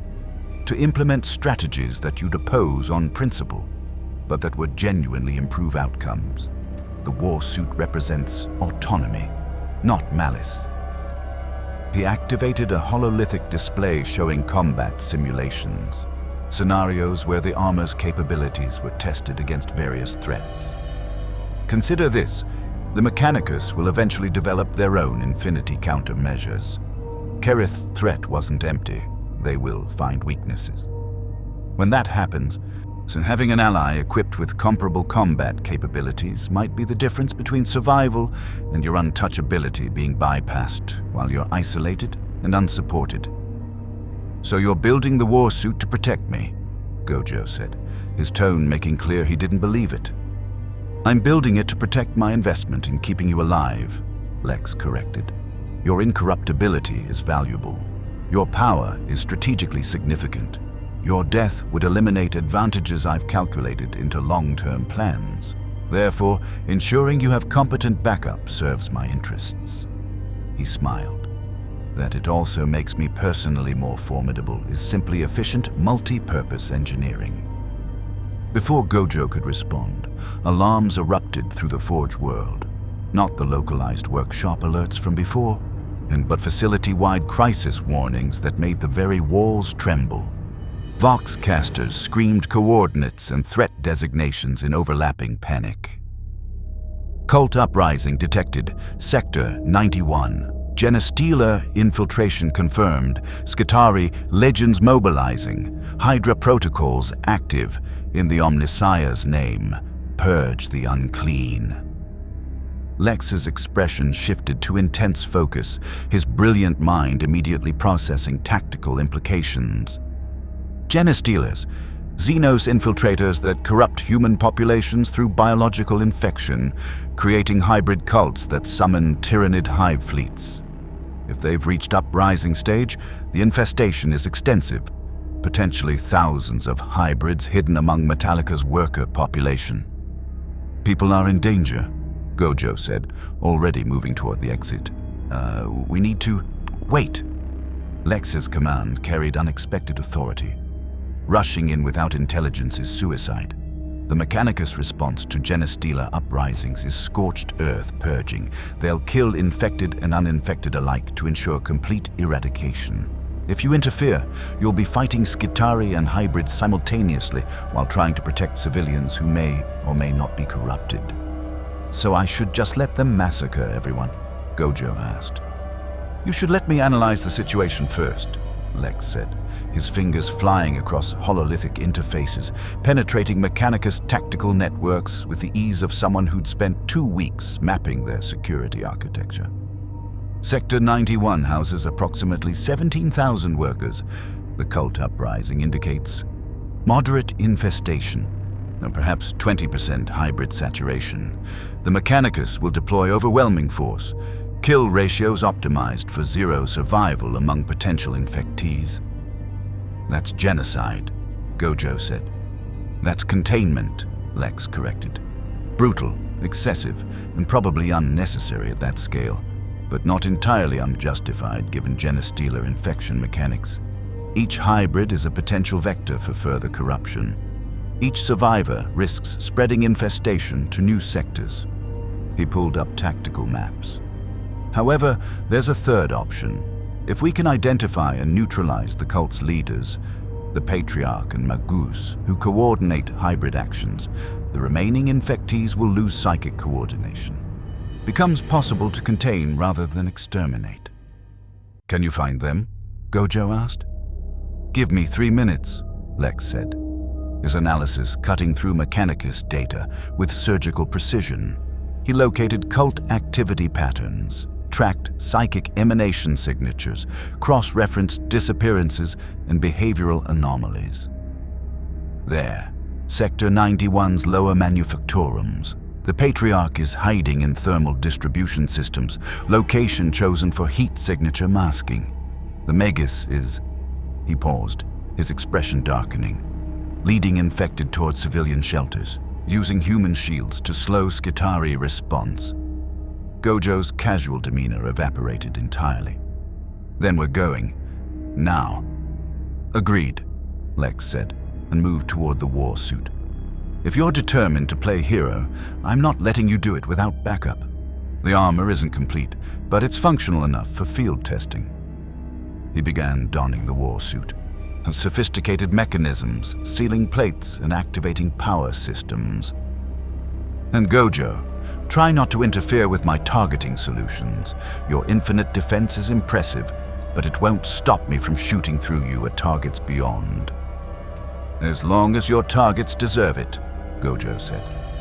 Define deserve, Lex replied, the war suit's final components locking into place. The armor thrummed with contained power, servo motors providing strength enhancement, shield generators creating protective fields, and weapon systems calibrating threat priorities. The cult leaders? Absolutely. The hybrids following psychic compulsion? Debatable. The uninfected workers the Mechanicus plans to purge just to be certain. That's where our definitions will diverge. They left the laboratory, moving through corridors where tech priests fled toward sanctified zones, where servitors continued work assignments despite mounting chaos, where the Forge World's iron certainty began fracturing under Xenos infiltration it hadn't detected until too late.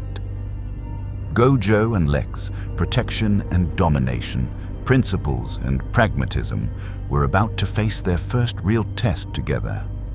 Not against each other, but against a threat that forced impossible choices and demanded they answer one question. When saving everyone isn't possible, who deserves to live? And who decides? Sector 91 was burning.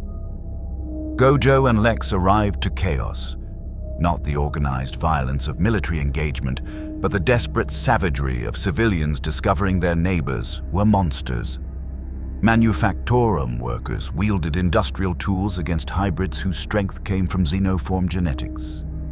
Skitarii squads fired indiscriminately into crowds, their targeting protocols calculating that acceptable civilian casualties ranged from 60 to 90%. And through it all, the hybrids fought with the coordinated efficiency of beings sharing one psychic consciousness. 3,712 life signs in immediate vicinity, Lex reported, his war suit's sensors processing tactical data faster than unaugmented humans could think. Approximately 643 exhibit hybrid physiological markers. Skitarii forces implementing purge protocols with projected 94% casualty rate among non-combatants. His weapon systems armed. Your move, hero? Save everyone? Save some? Or watch me implement the efficient solution? Gojo didn't answer with words. He simply moved. His speed in this universe wasn't quite what it had been on Earth. The hostile stellar radiation and different physical constants imposed limits. But he was still faster than human perception, fast enough that he seemed to teleport rather than run. He appeared in the middle of a Skitarii firing line, his infinity catching last bolts intended for fleeing workers. "Stop shooting!" Gojo shouted, his voice carrying over the chaos with the authority of someone accustomed to being obeyed. "You're killing innocents mixed with infected. Give me 60 seconds to separate them."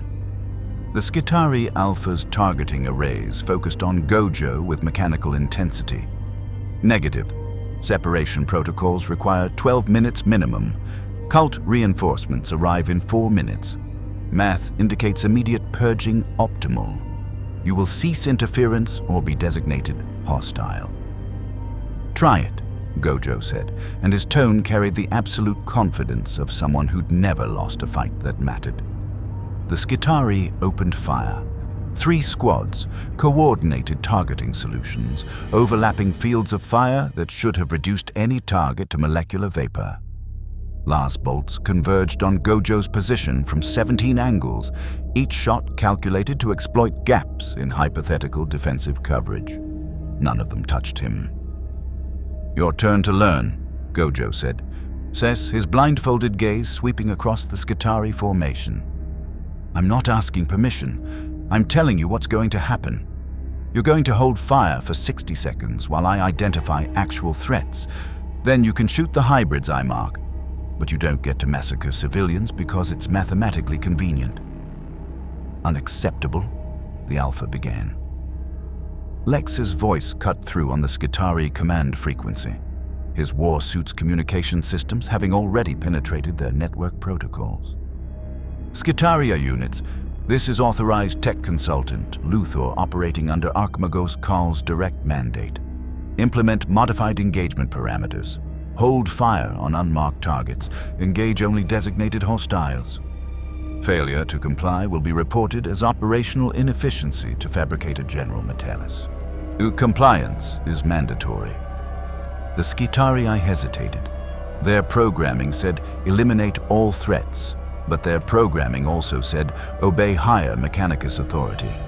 And someone with Khal's authorization outranked everyone on Metalica except Mechanicus himself.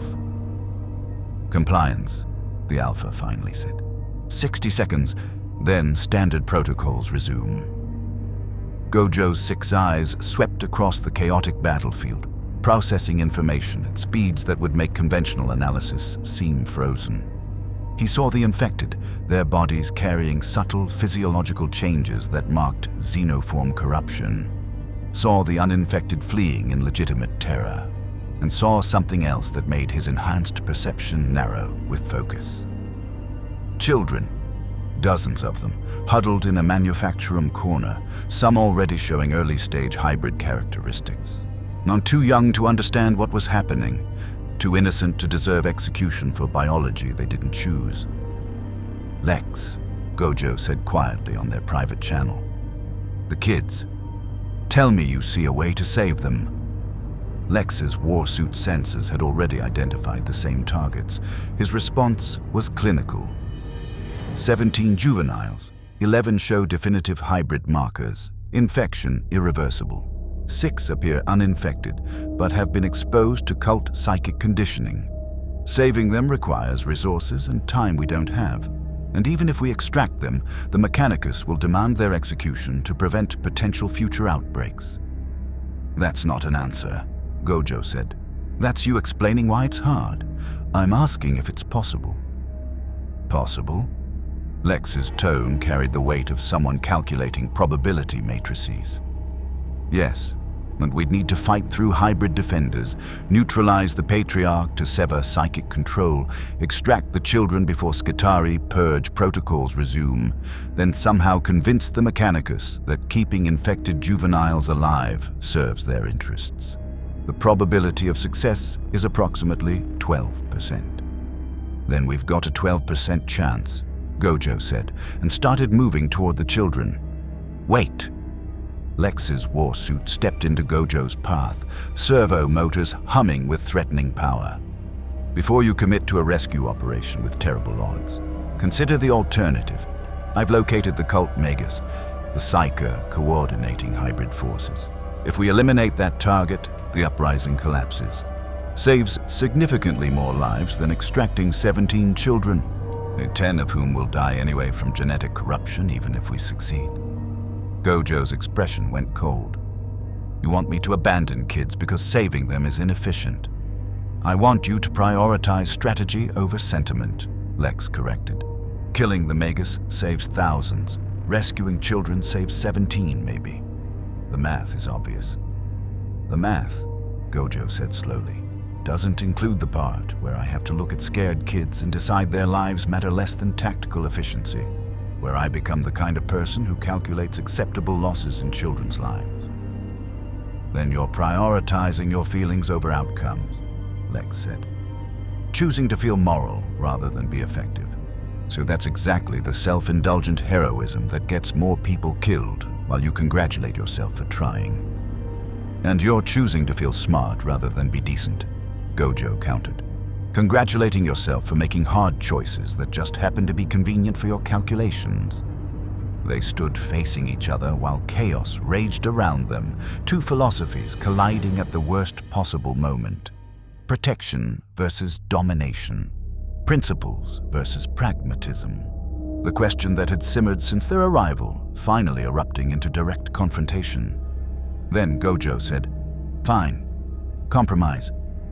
You take down the Magus. I extract the kids. We split priorities and both succeed." Lex processed this. Splitting forces reduces our effectiveness, increases risk of total failure, but doubles our coverage, Gojo said. Your way.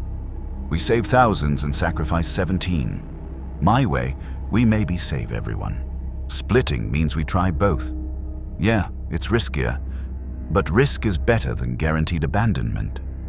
For 3 seconds, Lex calculated probabilities. Then he said, "Acceptable.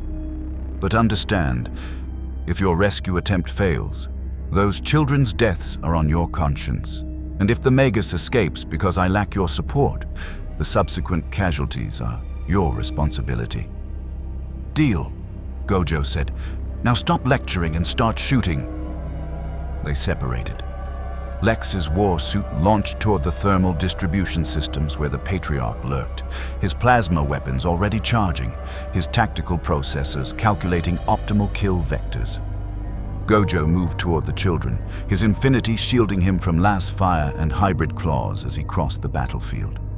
He reached them in seconds, 17 terrified faces looking up at him, some human, some already showing the elongated skulls and extra limbs that marked Genestealer infection. They should have been in educational facilities or safe hab blocks. Instead, they were huddled in a war zone, waiting to die for biology they didn't understand. "Hey," Gojo said, kneeling to their level despite the violence erupting around him. "I'm getting you out of here, all of you. I don't care what you look like or what's happening to your bodies. You're kids and kids don't get left behind. Understood?" One of them, a girl maybe 10 years old with eyes beginning to split into compound structures, whispered, "The Skitarii say we're abominations, that the Omnissiah demands our death."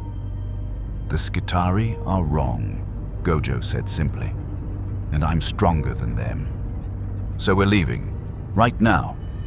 He gathered them with spatial manipulation, creating a protective sphere of infinite space around the group.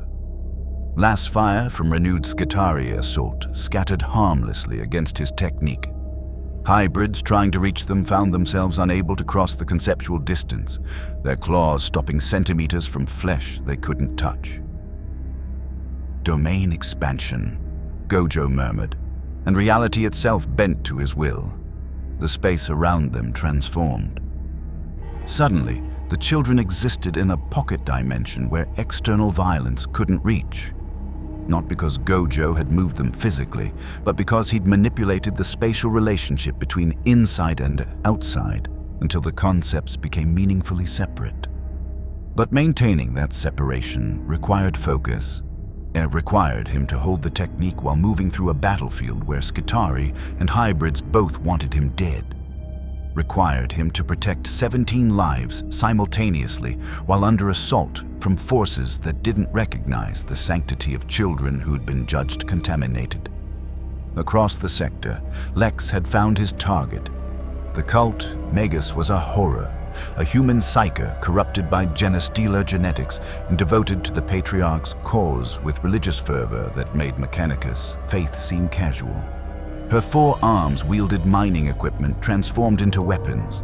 Her eyes glowed with psychic power channeled through xenoform neural architecture. And her voice, when she saw Lex's warsuit approaching, carried contempt mixed with eagerness. "The genius thing in his metal shell," she hissed, and her psychic presence pressing against Lex's consciousness like oily fingers. "The Patriarch has foreseen you, calculated your patterns, predicted your movements. You cannot surprise gods who think in numbers."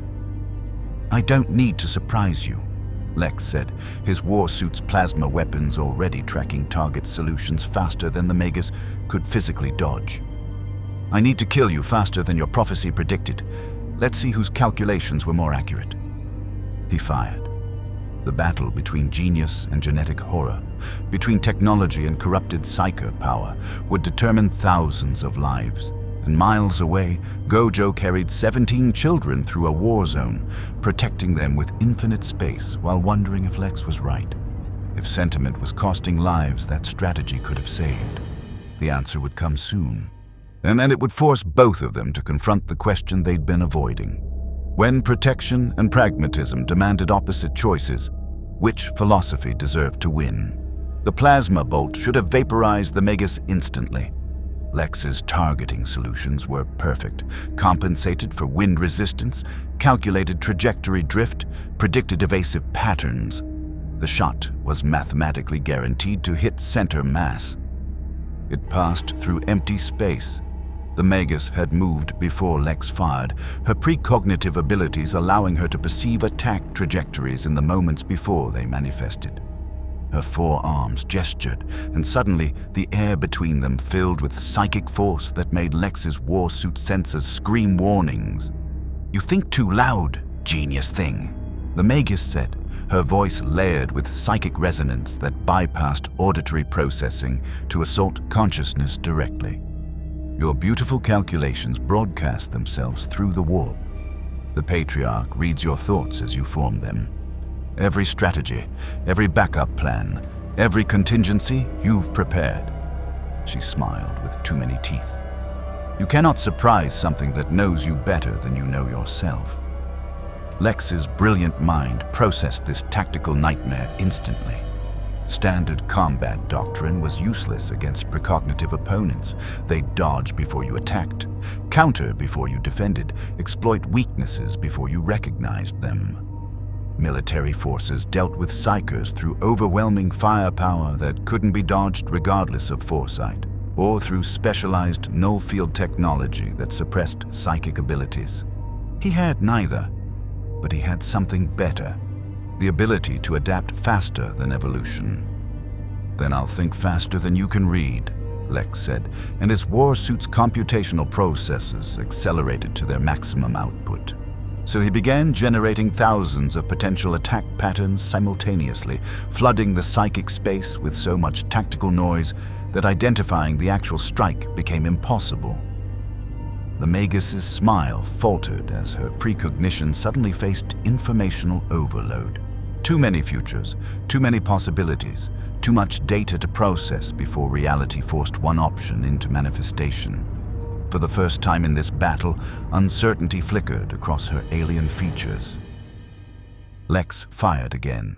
This time, the plasma bolt struck. The Magus screamed, not in pain, but in fury, as superheated matter carved through her shoulder.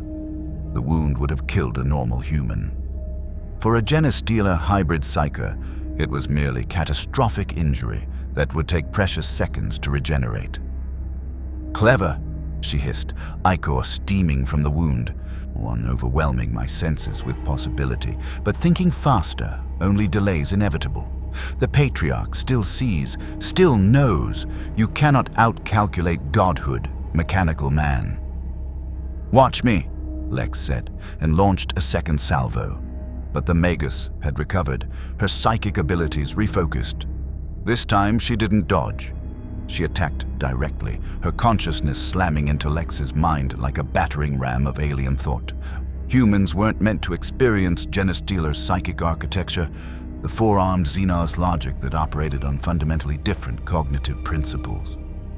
Lex's warsuit helmet sealed completely, activating emergency psychic dampeners. They weren't sophisticated, just crude electromagnetic interference designed to disrupt psyker concentration. But combined with his own mental discipline, they bought him 3 seconds of clarity. 3 seconds was enough. He activated the warsuit's gravitic disruptors, weapons designed to manipulate localized gravity fields, creating crushing force that didn't care about precognition because it affected entire spatial volumes rather than following projectile trajectories. The area around the Magus suddenly experienced 60 times standard gravity. She collapsed, her 4 arms unable to support body weight that had become effectively 3 tons. Her psychic scream rattled through the warp as bones cracked under impossible pressure. Precognition doesn't help when the attack is environmental rather than directional, Lex said, walking forward with the measured pace of someone who'd already won. You saw what I would do. You just couldn't physically avoid it. He raised his plasma weapon, a targeting solution locked on the Magus's skull. Any last predictions? The Magus's compound eyes focused on him with hatred and something else, recognition. The Patriarch sees your future, genius thing. Sees you standing over bodies of everything you claim to protect. Sees your brilliance drowning in necessary evils. Sees you becoming exactly what you despise while believing yourself righteous. Blood bubbled from her too wide mouth. We are the same, you and I, servants of greater purposes. Tools of entities that whisper promises while demanding damnation. The only difference is, I acknowledge my gods. You pretend to serve yourself. I am nothing like you, Lex said coldly. Then pull the trigger, she challenged. Execute me without hesitation. Prove your calculations matter more than conscience. Demonstrate that killing is just mathematics. Do what your genius demands while telling yourself it's justice. Lex's finger moved to the trigger, hesitated. The hesitation lasted less than a second. But in that second, the Magus's psychic presence exploded outward with desperate force. Not attacking Lex, but broadcasting to every hybrid in Sector 91. Activate final protocols, detonate everything, deny the corpse worshippers their victory. No, Lex started. The Magus's body erupted in biomechanical detonation, xenoform genetics weaponized into explosive termination. The blast would have killed Lex if not for his warsuit's shields absorbing the kinetic force. But the explosion wasn't the real threat. Across Sector 91, hybrids began self-destructing, not randomly, but strategically, next to power conduits, to load-bearing structures, fuel reserves, turning themselves into biological bombs that would collapse the entire sector and kill everyone, infected and uninfected alike. Lex's sensors registered the cascading failures. Structural integrity dropping. Evacuation time, 90 seconds. Current evacuation progress, 12%. Projected casualties, total. He'd killed the Magus, eliminated the tactical threat, and doomed everyone anyway. Miles away, Gojo felt the sector shudder. His 6 eyes perceived what was happening with terrible clarity. The hybrid detonations, the collapsing infrastructure, the 90 seconds before 17,000 workers died in structural collapse. He was carrying 17 children in his protective sphere, moving them towards safety at speeds that made conventional escape seem glacial. He could save these 17, could get them out before the collapse, or he could abandon them and try stabilizing the sector's structure, using his spatial manipulation to reinforce failing support columns, maybe buying time for mass evacuation that would save thousands, but definitely doom the children he was currently protecting. 17 versus 17,000. Sentiment versus strategy. Protection versus pragmatism. Damn it, Gojo whispered. Then, louder to the children. Hold on tight. This is going to be scary, but you're going to be okay. I promise. He altered his trajectory, moving not toward the sector's exit, but toward its center, where the primary support columns were beginning their catastrophic failure. His infinity couldn't hold up buildings. It was defensive, not constructive. But spatial manipulation was versatile. And if he could create localized gravitational anomalies, could bend space to redirect stress forces, could make load-bearing columns conceptually heavier through spatial compression. The math was insane. The technique was untested. The risk was absolute. He tried anyway. His hands moved in patterns that would have looked like combat forms to observers, but were actually spatial manipulation equations made physical. He wasn't fighting enemies.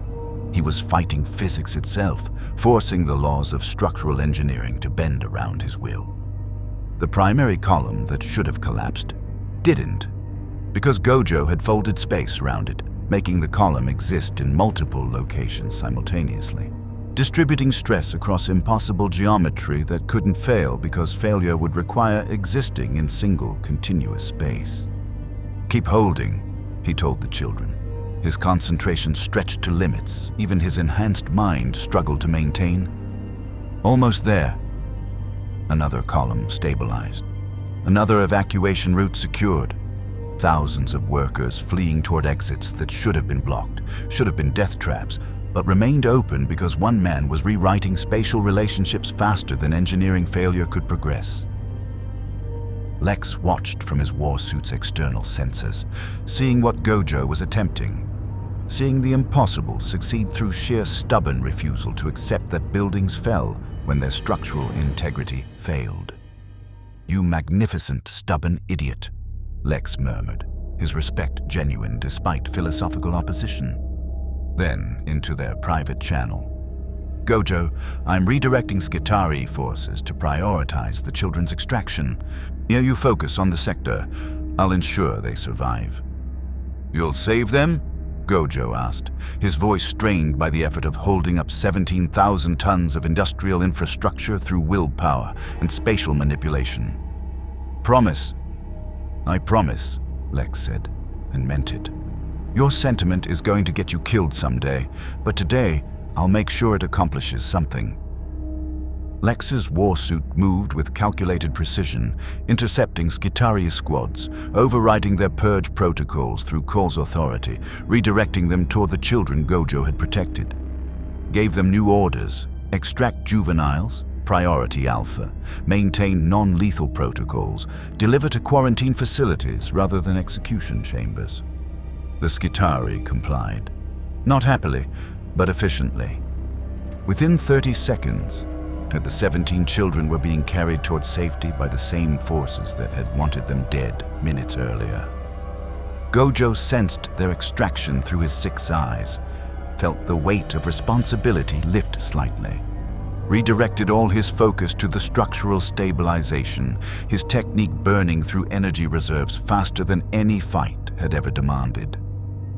90 seconds passed, then 100, 120. The sector held. 17,000 workers evacuated through exits that shouldn't have existed, supported by columns that had failed but hadn't fallen, saved by mathematics that violated every engineering principle while somehow, impossibly, working. When the last worker fled to safety, when the evacuation was complete, Gojo finally released his technique. The sector collapsed. Thousands of tons of metal and rockcrete and blessed machinery thundering down in catastrophic failure that made the ground shake for kilometers. But it fell on empty space, on manufactorums where no one remained, on a battlefield cleared by one man's refusal to accept acceptable losses. Gojo emerged from the rubble, his blindfold torn, his usually perfect appearance disheveled.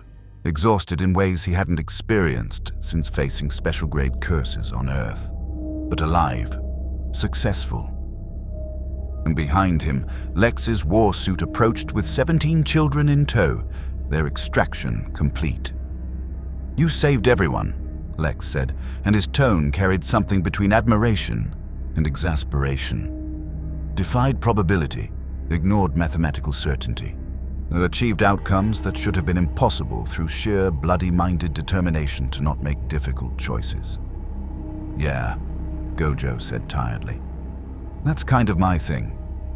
"And you got lucky," Lex continued. "If the sector had collapsed 30 seconds earlier, if your spatial manipulation had failed under stress, if my warsuit couldn't reach the children in time, any of those factors, and your heroism would have killed everyone, including yourself." "But they didn't," Gojo said, "and everyone lived. Strategy would have saved thousands while sacrificing 17. Sentiment saved everyone. So which philosophy was right?" Lex was quiet for a long moment. Then he said, "Yours? Today. In this specific circumstance, with these particular variables, your approach was correct. He paused. But understand, we got lucky. Next time, so the math might not work in Sentiment's favor. Next time, your refusal to make hard choices might cost more than it saves. And when that happens, when your principles demand sacrifice you refuse to accept, I'll be there to make the choice you won't. And I'll stop you, Gojo said simply. I know, Lex replied. That's why this partnership is either going to save this Forge world or destroy us both trying. Around them, Skitarii forces secured the area. Mechanicus authorities assessed damage, and 17 children, 11 infected, 6 clean, were taken to quarantine facilities where their fates would be determined by cold calculation and religious doctrine that didn't recognize mercy as virtue. But they were alive. That had to count for something. The war between Gojo and Lex continued. Protection versus domination. In principles versus pragmatism. Neither had won. Neither had lost. They'd simply proven that sometimes, just sometimes, impossible choices had impossible solutions, if you found them fast enough, and refused to give up until you did. The Inquisition arrived 3 days after the Genestealer uprising. Their ship descended on Forge World Metalica like a vulture claiming a corpse.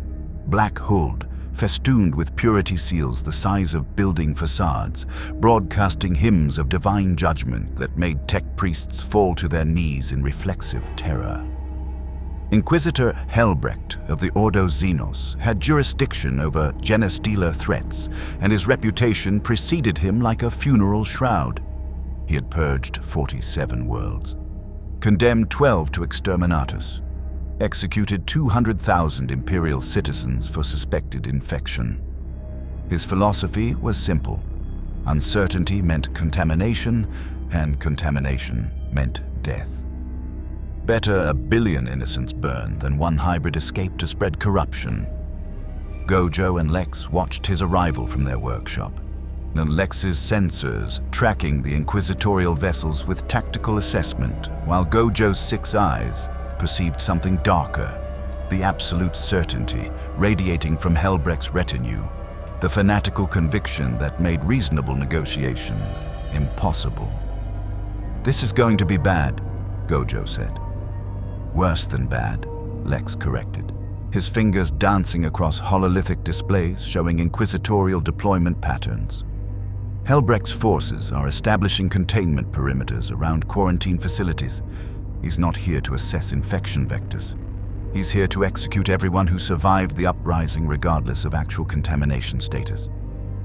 Including the children, Gojo said, his voice flat. Especially the children, Lex confirmed. Standard inquisitorial doctrine treats juvenile hybrids as highest priority threats. Their longer potential breeding time frames make them more dangerous long-term than adult infectees. Helbrecht will kill them first, publicly, to demonstrate that mercy equals heresy. Gojo's expression went cold in ways that made the workshop's temperature seem to drop. Then we stop him. How? Lex asked. He's an inquisitor, second only to the Emperor in practical authority. His word is law, his judgments are absolute. Interfering with his purge protocols would make us excommunicate traitores, hunted across the Imperium, executed on sight by every Imperial force. He paused. Which, given your capabilities, might be survivable for you. But I lack infinite defense. The political consequences would end my Mechanicus integration before it properly begins. So you're saying let the kids die, Gojo said. I'm saying recognize that some battles can't be won through direct confrontation, Lex replied. Helbrecht has legal authority. We have questionable legitimacy and untested combat capabilities against inquisitorial retinues that include psychers, Astartes support, and weapons specifically designed to kill things that shouldn't be killable. His tone softened slightly. I'm not saying abandon them. I'm saying we need strategy, not sentiment. And what strategy saves kids scheduled for execution in 6 hours? Gojo demanded. Lex was quiet for 3 seconds. long enough that Gojo knew he was calculating something significant. Then Lex said, "Information warfare. We don't fight Helbrecht's authority. We undermine his justification. If we can prove the children aren't infected, or that their infection is reversible, or that killing them provides no containment benefit, then even an Inquisitor must reconsider. The Imperium operates on doctrine. Change the doctrinal calculus, change the outcome." "You're suggesting we fake medical data," Gojo said. "I'm suggesting we generate accurate medical data that happens to contradict Helbrecht's assumptions," Lex corrected. "The Mechanicus has been studying Genestealer genetics for millennia. Their analysis methods are sophisticated but doctrinally constrained. They look for specific infection markers rather than comprehensive biological assessment. If I can access the quarantine facility's medical servitors, recalibrate their analysis parameters, generate reports showing the children exhibit anomalous resistance to hybrid corruption." "You're lying to an Inquisitor," Gojo said. "To someone whose entire job is detecting lies and killing liars." "I'm providing alternative interpretation of ambiguous data," Lex said. "The children do exhibit unusual infection patterns. Your spatial manipulation created protective effects during extraction that their biology absorbed and integrated. That's documentable truth. Whether those effects constitute resistance or merely delayed symptoms is interpretive. I'll simply ensure our interpretation reaches Helbrecht before his preconceptions solidify into execution orders." Gojo studied Lex with his 6 eyes, perceiving the genuine intent behind the words. Lex wasn't lying. He really believed this approach could work. Believed his intelligence could outmaneuver even inquisitorial certainty through superior data manipulation and strategic information deployment. "And if he doesn't believe you," Gojo asked, "if your brilliant plan fails and he orders executions anyway?" "Then you do what you do best," Lex said quietly. "You stand between children and violence, and I'll provide whatever support keeps you alive long enough to succeed." He met Gojo's blindfolded gaze. "But understand, if we fight an Inquisitor directly, we're committing to permanent war against the Imperium.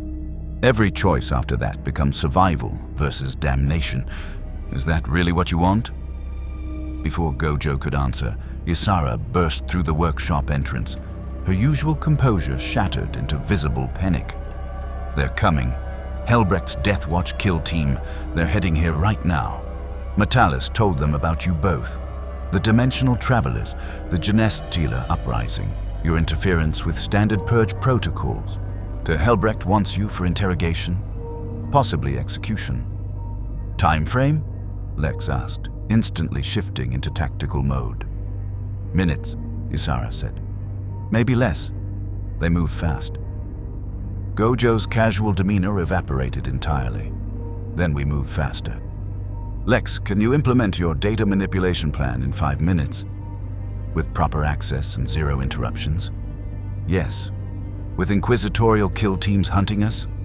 "No." Lex's warsuit was already sealing, systems activating. "We need division of labor. I'll infiltrate the quarantine facility's network remotely, generate the medical reports, transmit them to Helbrecht before he makes irreversible decisions. You delay the kill team long enough for me to finish." "Delay how?" Gojo asked. "Talking? Fighting? Polite negotiation with murder monks who answer only to god emperors?" "However necessary," Lex said. "Not just buy me 5 minutes. After that, either my plan works and we're heroes who save children through brilliant scientific analysis, or it fails and we're fleeing for our lives while the Imperium mobilizes armies to kill us. Either way, 5 minutes determines everything."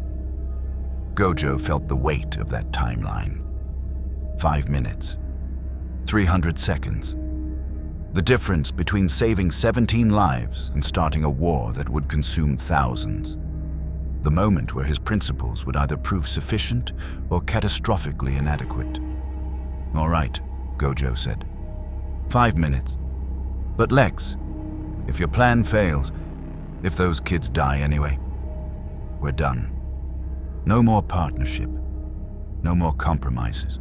You go your way building your empire. I go mine protecting people, and we see whose philosophy survives longer." "Agreed," Lex said. "And if my plan succeeds, if strategy saves them where your direct heroism would have failed, then I'll admit you were right," Gojo said. "About this. Just this. Don't let it go to your head." They separated. Lex's fingers flew across data interfaces, penetrating Mechanicus networks with the practiced ease of someone who'd spent weeks mapping their security architecture. Gojo moved toward the workshop's entrance, where heavy footsteps and the mechanical hum of power armor announced the kill team's arrival. The door exploded inward, not opened, demolished. Through the smoke came Astartes warriors in black armor marked with inquisitorial sigils and Xeno's kill markings. Deathwatch Space Marines, the Imperium's elite alien hunters, each one a veteran of 1,000 battles against horrors that would drive normal humans insane. None leading them was someone worse. Interrogator Valeria Kess, Helbrecht's second-in-command, and a woman whose augmetic enhancements included psychic amplifiers that let her literally taste lies in the air.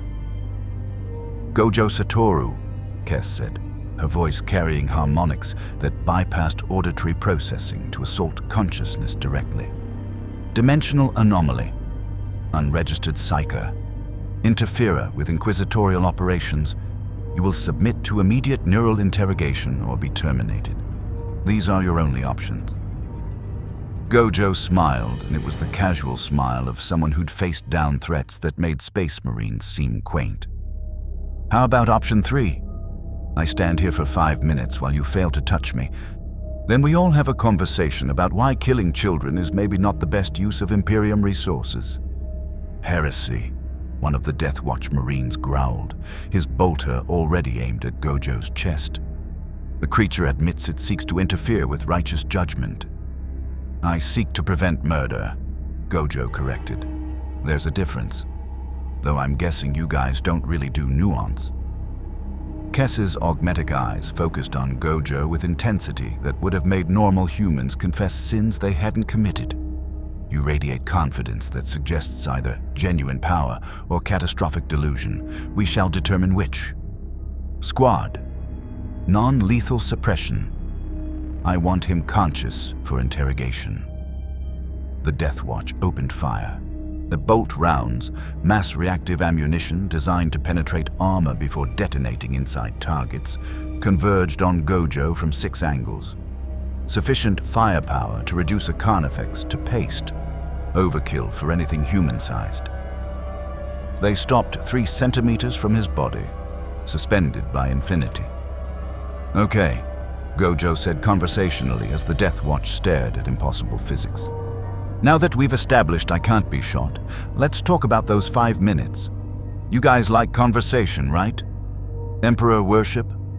I've got some thoughts about faith-based governance systems that might interest you." Kess's expression didn't change, but Gojo's 6 eyes caught the micro-expressions: shock, calculation, and something that might have been respect for encountering genuine threat rather than routine heretic. "Interesting," she said. "Switch to gravitic ammunition. If conventional matter can't reach him, perhaps spatial distortion can."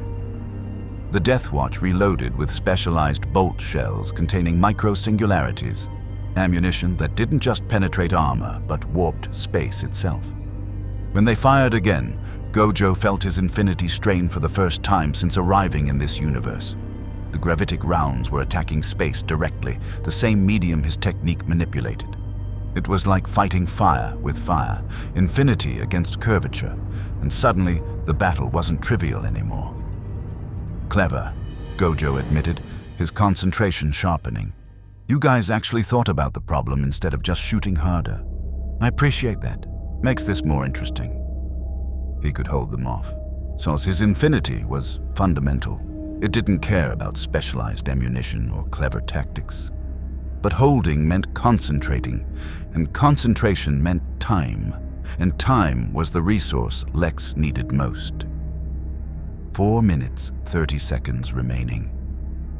Kess was already analyzing his defensive pattern with her augmented cognition, calculating weaknesses, formulating strategies. The Death Watch repositioned with practiced coordination, establishing crossfire solutions that would test any defense. And somewhere across the Forge world, Lex Luthor was rewriting medical data, manipulating information systems, building the strategy that would either save 17 children or doom his partnership with the most powerful being he'd ever encountered. 5 minutes to determine whether genius or godhood deserved to win. And 5 minutes to prove whether protection or domination was the answer. 5 minutes before Jujutsu Kaisen's God and DC's mastermind learned which philosophy the 41st millennium would permit to survive. The clock was ticking, and the Inquisition was just getting started. 4 minutes.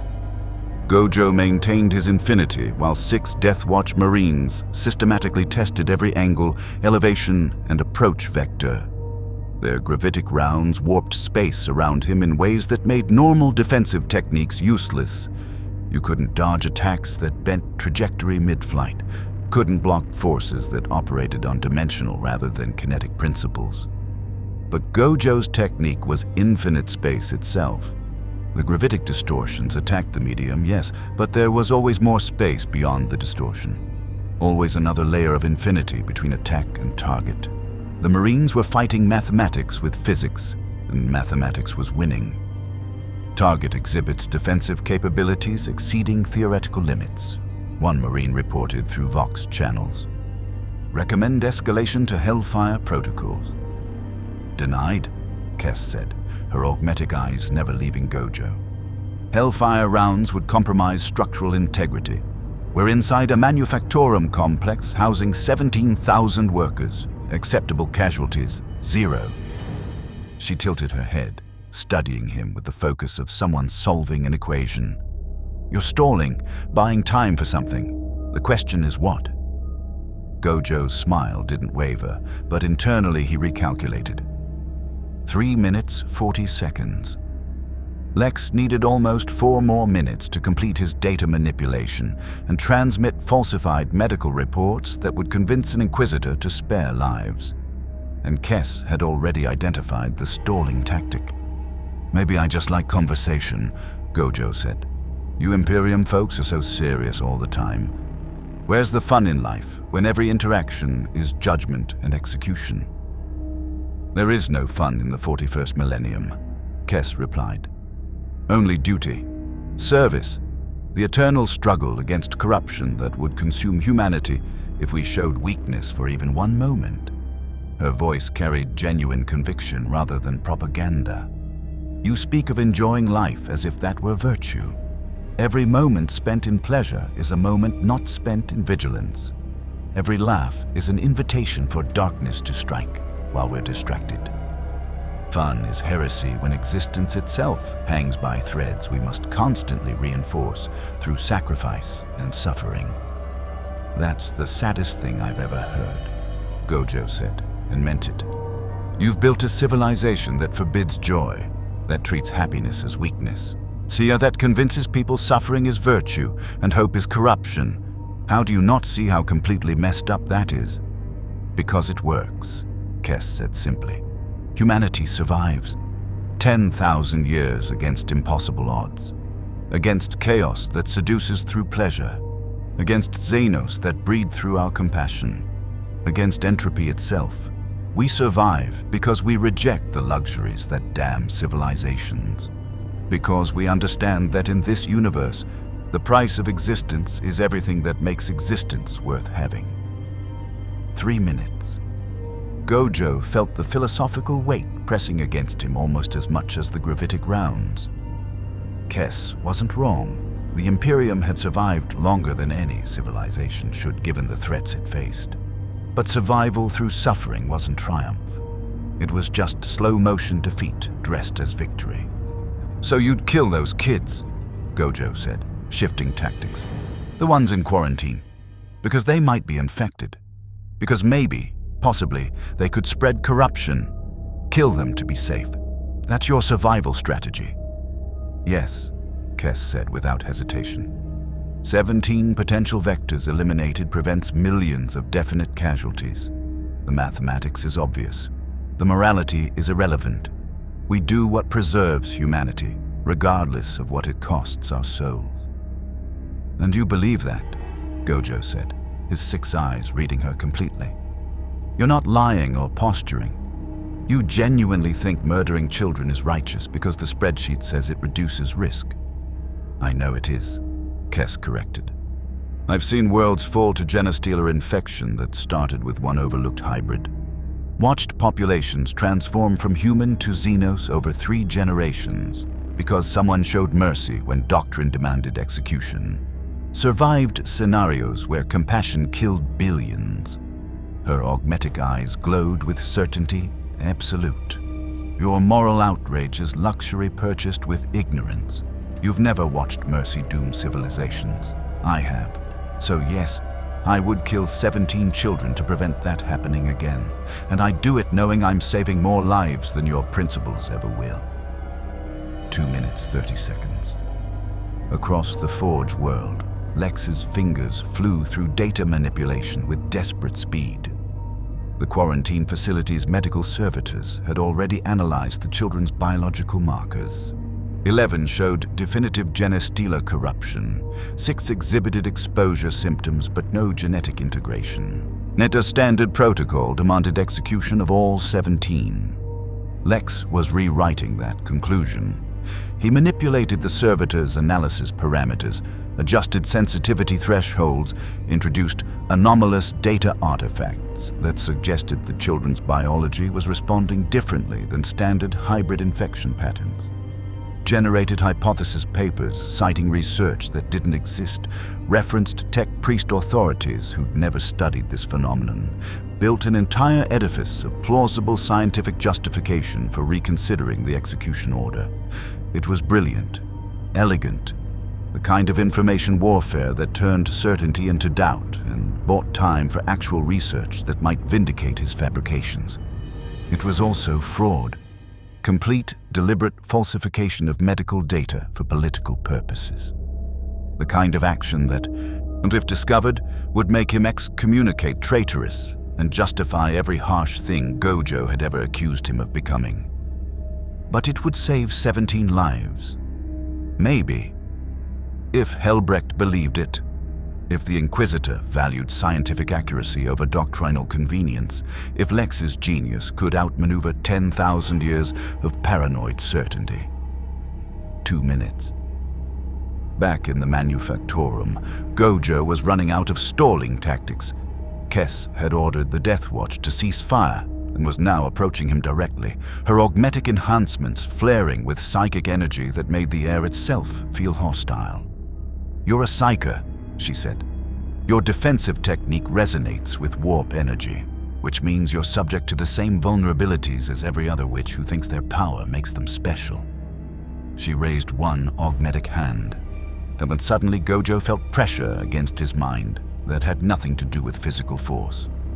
Psychic assault, not attacking his body through infinity, but attacking his consciousness directly. Your barrier protects flesh, Kess continued, her psychic presence pressing harder. But can it protect thoughts? Can your infinite space shield your mind from invasion? Let's find out. Gojo's 6 eyes weren't psychic defense. They were perception enhancement. Against a trained inquisitorial interrogator whose specialty was breaking mental resistance, he had no inherent protection, but he had something better. A mind that had been conditioned by Jujutsu Kaisen's harsh reality to compartmentalize, to maintain focus under pressure that would shatter normal psychology.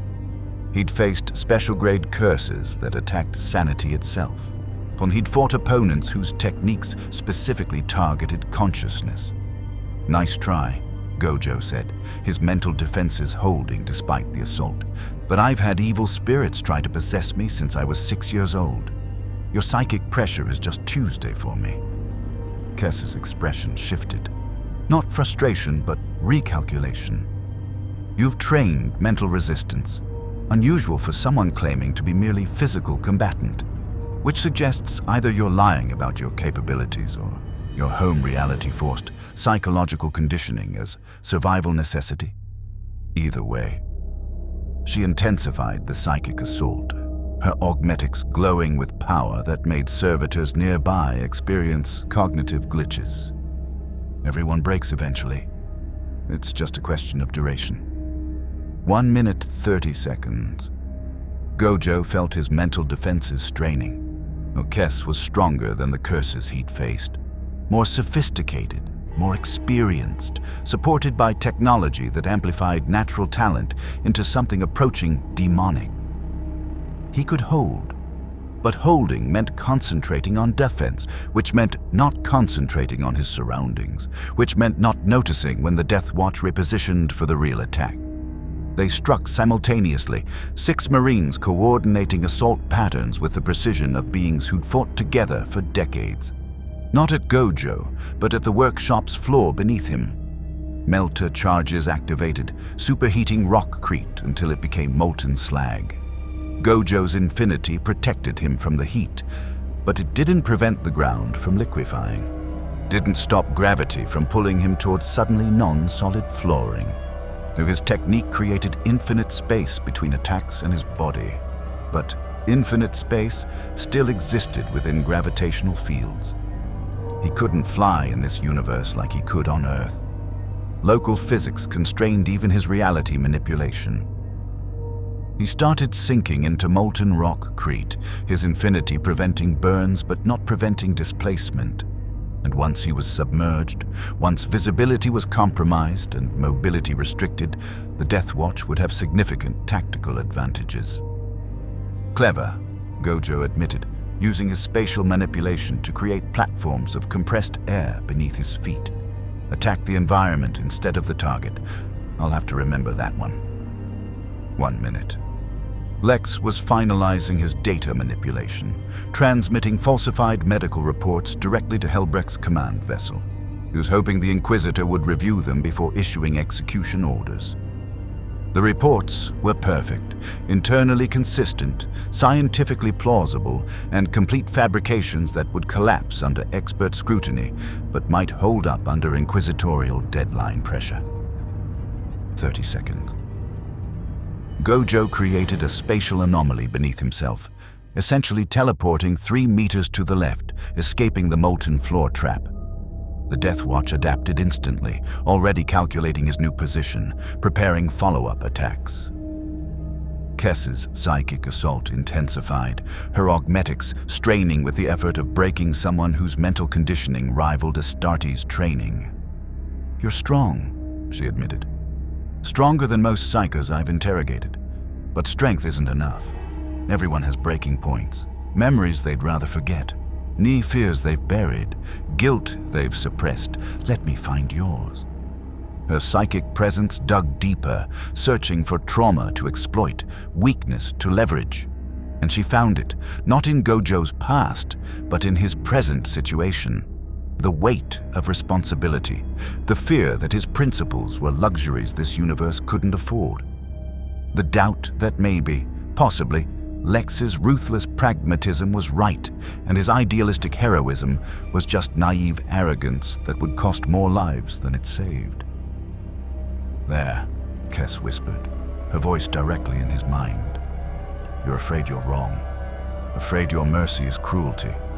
Afraid that everything you believe about heroism and protection is childish fantasy that will doom everyone you try to save. That's your weakness, not fear of death, but fear of being fundamentally, catastrophically mistaken about how the universe works." 10 seconds. Gojo felt the psychic assault targeting his core uncertainty. Felt the weight of every doubt he'd experienced since arriving in this nightmare millennium. Felt the question he'd been avoiding. What if the Imperium was right? What if survival really did demand the atrocities they committed?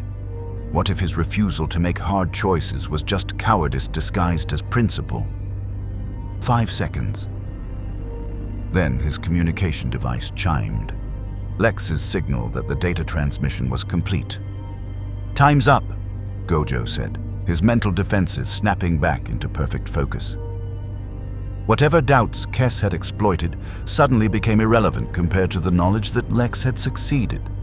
That strategy had bought time for actual solutions. That maybe, just maybe, your genius and godhood could save lives when they worked together instead of competing. He smiled at Kes with genuine warmth. "Thanks for the therapy session. Really illuminating. But I've got somewhere to be." Before anyone could react, he was gone. Not through teleportation, but through spatial manipulation that made distance between his current position and the quarantine facility meaningless. One moment in the Manufactorum, next moment 17 kilometers away, his technique treating the intervening space as optional rather than mandatory. Kes stood among her Death Watch Marines, staring at empty space where an impossible target had been seconds earlier. "Report to Inquisitor Helbrecht," she said quietly. "The anomaly designated Gojo Satoru cannot be contained through conventional methods. Recommend escalation to Terminus level threat protocols, and inform the Inquisitor." She paused, her augmetic eyes still glowing. "That whatever these dimensional travelers are planning, they're willing to face the Inquisition directly to accomplish it, which means either they're suicidally foolish or genuinely believe they can win. Either way, we're facing something unprecedented." At the quarantine facility, Gojo arrived to find Lex already there, his warsuit's holographic displays showing Helbrecht reviewing the falsified medical data with the focused intensity of someone searching for deception. "Did it work?" Gojo asked. 67% probability he believes it, Lex said. 33% he's already identified the fabrications and is preparing execution orders for both the children and us. "Great odds," Gojo said. "Love the confidence." "Welcome to strategy," Lex replied. "Where certainty is luxury and probability is the best you get." The door to Helbrecht's command chamber opened, and the Inquisitor himself emerged, ancient, augmented, wrapped in armor that had killed Xenos and heretics across 3 centuries of service. His expression was unreadable behind layers of augmetic modification and psycho-conditioning. "Luthor, Gojo," Helbrecht said, his voice carrying the weight of absolute authority. "Your medical analysis is interesting. Unprecedented biological responses, anomalous resistance patterns. His data suggesting the juveniles might be valuable research subjects rather than immediate contamination threats." "Then you'll spare them?" Gojo asked. Helbrecht's expression didn't change.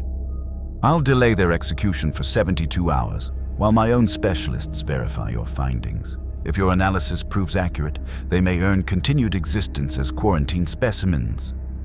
If your data proves falsified," his augmetic eyes focused on them with lethal intent, "you'll join them in execution chambers, along with everyone who assisted your deception." "Fair," Lex said, because it was the best outcome probability had predicted. "Not fair," Gojo corrected, "but better than nothing. We'll take it." 3 days, 72 hours to prove that Lex's fabrications had enough truth to survive expert scrutiny, and to demonstrate that 17 children deserved life despite the Imperium's cold calculations. To prove that maybe, just maybe, genius and godhood could outsmart entropy when they stopped fighting each other and started fighting the universe's cruelty. The war between them continued, but for now, they'd won a battle. Together, 72 hours became a crucible that tested both genius and godhood against the 41st millennium's harshest reality. Expertise backed by paranoia. Helbrecht's specialists weren't Mechanicus tech priests bound by doctrine. They were Ordo Xenos biologist experts who'd spent centuries studying Genestealer genetics across hundreds of infected worlds. They knew every mutation pattern, every hybrid variation, every desperate lie infected populations told to delay inevitable purging. And they approached Lex's medical data with the clinical skepticism of people who'd seen families sacrifice their own children to Xenos corruption. Gojo and Lex spent those 3 days in supervised confinement. Not imprisoned exactly, but monitored by servo skulls that tracked their every movement, conversation, and biometric fluctuation. And the workshop became a transparent cage where genius and godhood waited to learn if strategy had saved 17 lives or merely delayed their execution by 72 hours. "They're finding the inconsistencies," Lex said on day 2, his augmented hearing catching vox chatter from biologist teams analyzing the children's cellular samples. "My falsified data was sophisticated, but these specialists know Genestealer genetics at molecular levels I couldn't fully account for. They're identifying gaps, questioning conclusions, building a case that my analysis was either incompetent or deliberately deceptive. Then we tell them the truth," Gojo said, "that we manipulated data to buy time, that the kids deserve actual research instead of automatic execution, that maybe their expertise could find real solutions if they approach the problem as science instead of extermination logistics. You want to confess fraud to an Inquisitor," Lex said flatly. "Admit we lied, subverted Imperial protocols, and interfered with the Xenos containment procedures. That's not honesty, that's suicide with extra steps. Or it's trusting that somewhere under all the augmetics and paranoia, Helbrecht is still human enough to recognize good faith effort when he sees it," Gojo countered. "We didn't lie for personal gain. We lied to prevent murder. That has to count for something." "In this universe," Lex asked, "where good intentions are treated as naive weakness and mercy equals heresy, you're gambling 17 lives plus our own on the hope that an Inquisitor values sincerity over obedience. Well, that's not strategy, that's faith. And faith is what gets people killed here." They argued through day 2 and into day 3, philosophy clashing against pragmatism while servo skulls recorded every word for inquisitorial review. And outside their workshop, the biologist experts continued their analysis, their conclusions growing more damning with each passing hour. On the 72nd hour, Helbrecht summoned them. His command chamber was smaller than expected. No grand cathedral of judgment, just a functional space dominated by data displays, showing Genestealer infection statistics across 17 worlds. Each display represented billions of lives, reduced to casualty percentages and purge efficiency ratings. It was industrial-scale death presented as epidemiological necessity. "Not your medical analysis was falsified," Helbrecht said without preamble. His augmetic eyes displayed the biologist's findings, point-by-point dissection of Lex's fabrications, identifying every manipulated parameter and invented data artifact. "You generated false research conclusions, cited non-existent authorities, and attempted to deceive an inquisitorial investigation through information warfare." He leaned forward. "This is tech heresy, obstruction of Xenos containment, and attempted subversion of Imperial justice. Standard penalty is execution followed by corpse desecration to prevent martyrdom. Explain why I shouldn't implement that penalty immediately." Gojo stepped forward before Lex could speak. "Because we were right." Helbrecht's expression didn't change. "Elaborate." "The kids," Gojo said. "Yeah, Lex faked the medical data. But the reason he had to fake it was because your standard procedure doesn't allow for actual investigation. You classify, execute, and move on. The data was fraudulent, but the conclusion was correct. Those children exhibit anomalous infection patterns worth studying. Real research might develop countermeasures that save lives on future worlds, but that research never happens because you kill specimens before analyzing them properly." "We analyze thoroughly," Helbrecht said coldly. "Before execution, post-mortem examination provides comprehensive cellular data without risking continued infection spread.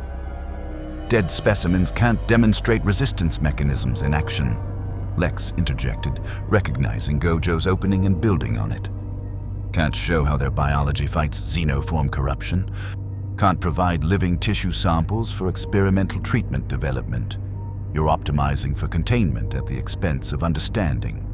which means you'll fight Genestealers the same way for another 10,000 years, burning worlds instead of curing infection. Helbrecht was silent for 5 seconds, processing time for someone whose augmented cognition operated faster than biological thought. Then he said, "You fabricated data to force extended analysis timeline, created false scientific justification to prevent executions you found morally unacceptable. This suggests you prioritize sentiment over security, that you would risk Imperial lives to preserve Xeno's corrupted juveniles because killing children offends your philosophical preferences." "Yes," Gojo said simply. "That's exactly what we did. Because your security protocols are so paranoid they prevent actual solutions. You're so focused on eliminating threats that you never develop methods to neutralize them non-lethally. The kids are infected, yeah, but infection doesn't have to mean execution. It could mean research, treatment, understanding, all things you forbid because they require temporary risk. Temporary risk that becomes permanent catastrophe," Helbrecht countered. "I've witnessed scenarios where research on Genestealer specimens led to facility breaches, researcher corruption, and continent-wide outbreaks, where treatment programs created hybrid populations that appeared cured but retained psychic connection to tyrannid hive minds, where understanding gave cultists exactly the knowledge they needed to weaponize infection against Imperium defenses." His augmetic eyes blazed. "Your idealism is ignorance. Your mercy is measured in death tolls you'll never witness because I prevent them through methods you find distasteful." "Then prove it," Gojo challenged. "Keep the kids alive for 1 month under maximum containment. Let your biologist experts study them properly. If they demonstrate irreversible corruption or communication with hive minds, execute them then. But if they show genuine resistance, if real research finds something useful, you've gained intelligence worth more than 17 deaths." "And if containment fails?" Helbrecht asked. "If one hybrid escapes and infects Forge World populations? If research specimens develop unexpected capabilities and breach quarantine?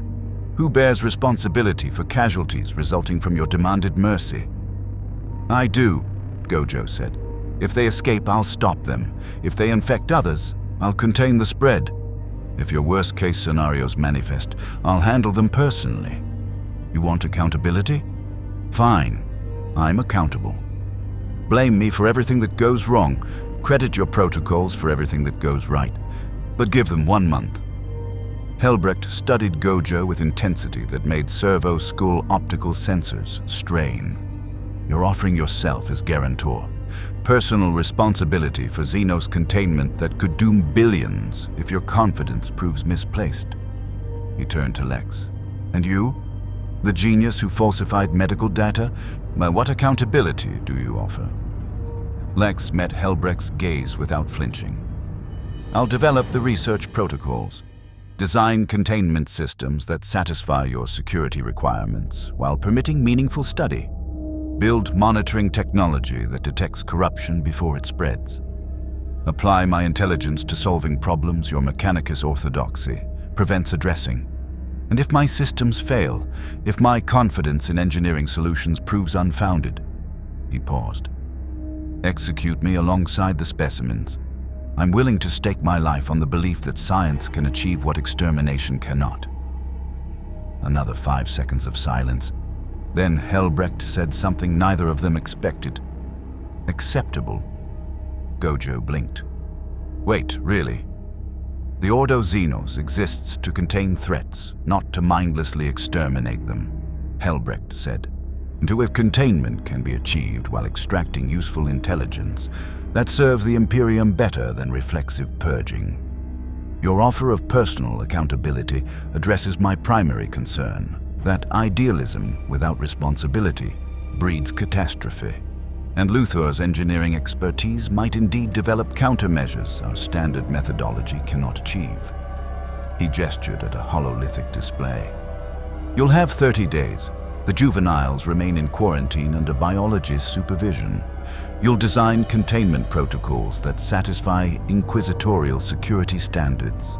Any breach, Any sign of corruption spread, any indication that mercy is becoming liability. Immediate termination of all specimens and potential termination of both of you for catastrophic judgment failure. Deal, Gojo said immediately. Agreed, Lex confirmed. Noshelbrecht's expression might have contained something resembling respect, hard to tell through augmetic modifications. You're either courageously principled or catastrophically naive. Time will determine which. But understand, I'm not granting mercy. I'm permitting calculated risk assessment with clearly defined failure conditions. The moment your experiment threatens Imperial security, I will end it without hesitation or regret. Your ideals do not supersede survival necessity. We understand, Lex said, see. And we won't waste the opportunity. They left Helbrecht's command chamber with authorization codes that granted them access to the quarantine facility in 30 days to prove that genius and godhood could achieve what 10,000 years of inquisitorial doctrine insisted was impossible. Saving lives corrupted by Xenos without dooming millions more. As they walked through Forge World Metalica's corridors, Gojo turned to Lex with an expression mixing surprise and grudging respect. Your plan worked, Gojo said. The fake data bought time, the confession bought credibility, and somehow we convinced an Inquisitor to let us try the impossible. That was actually brilliant. It was necessary, Lex corrected, and incomplete. We have 30 days to develop Genestealer resistance treatments that the Imperium's best xenobiologists haven't discovered in millennia. To build containment that satisfies paranoia justified by historical catastrophe. To prove that your principles and my pragmatism can combine into something neither could achieve alone. He looked at Gojo directly. Think we can do it? Honestly, Gojo said. No idea. This universe keeps proving that hope is harder than I thought. That good intentions aren't enough. That every victory costs more than victories should cost. He managed a tired smile.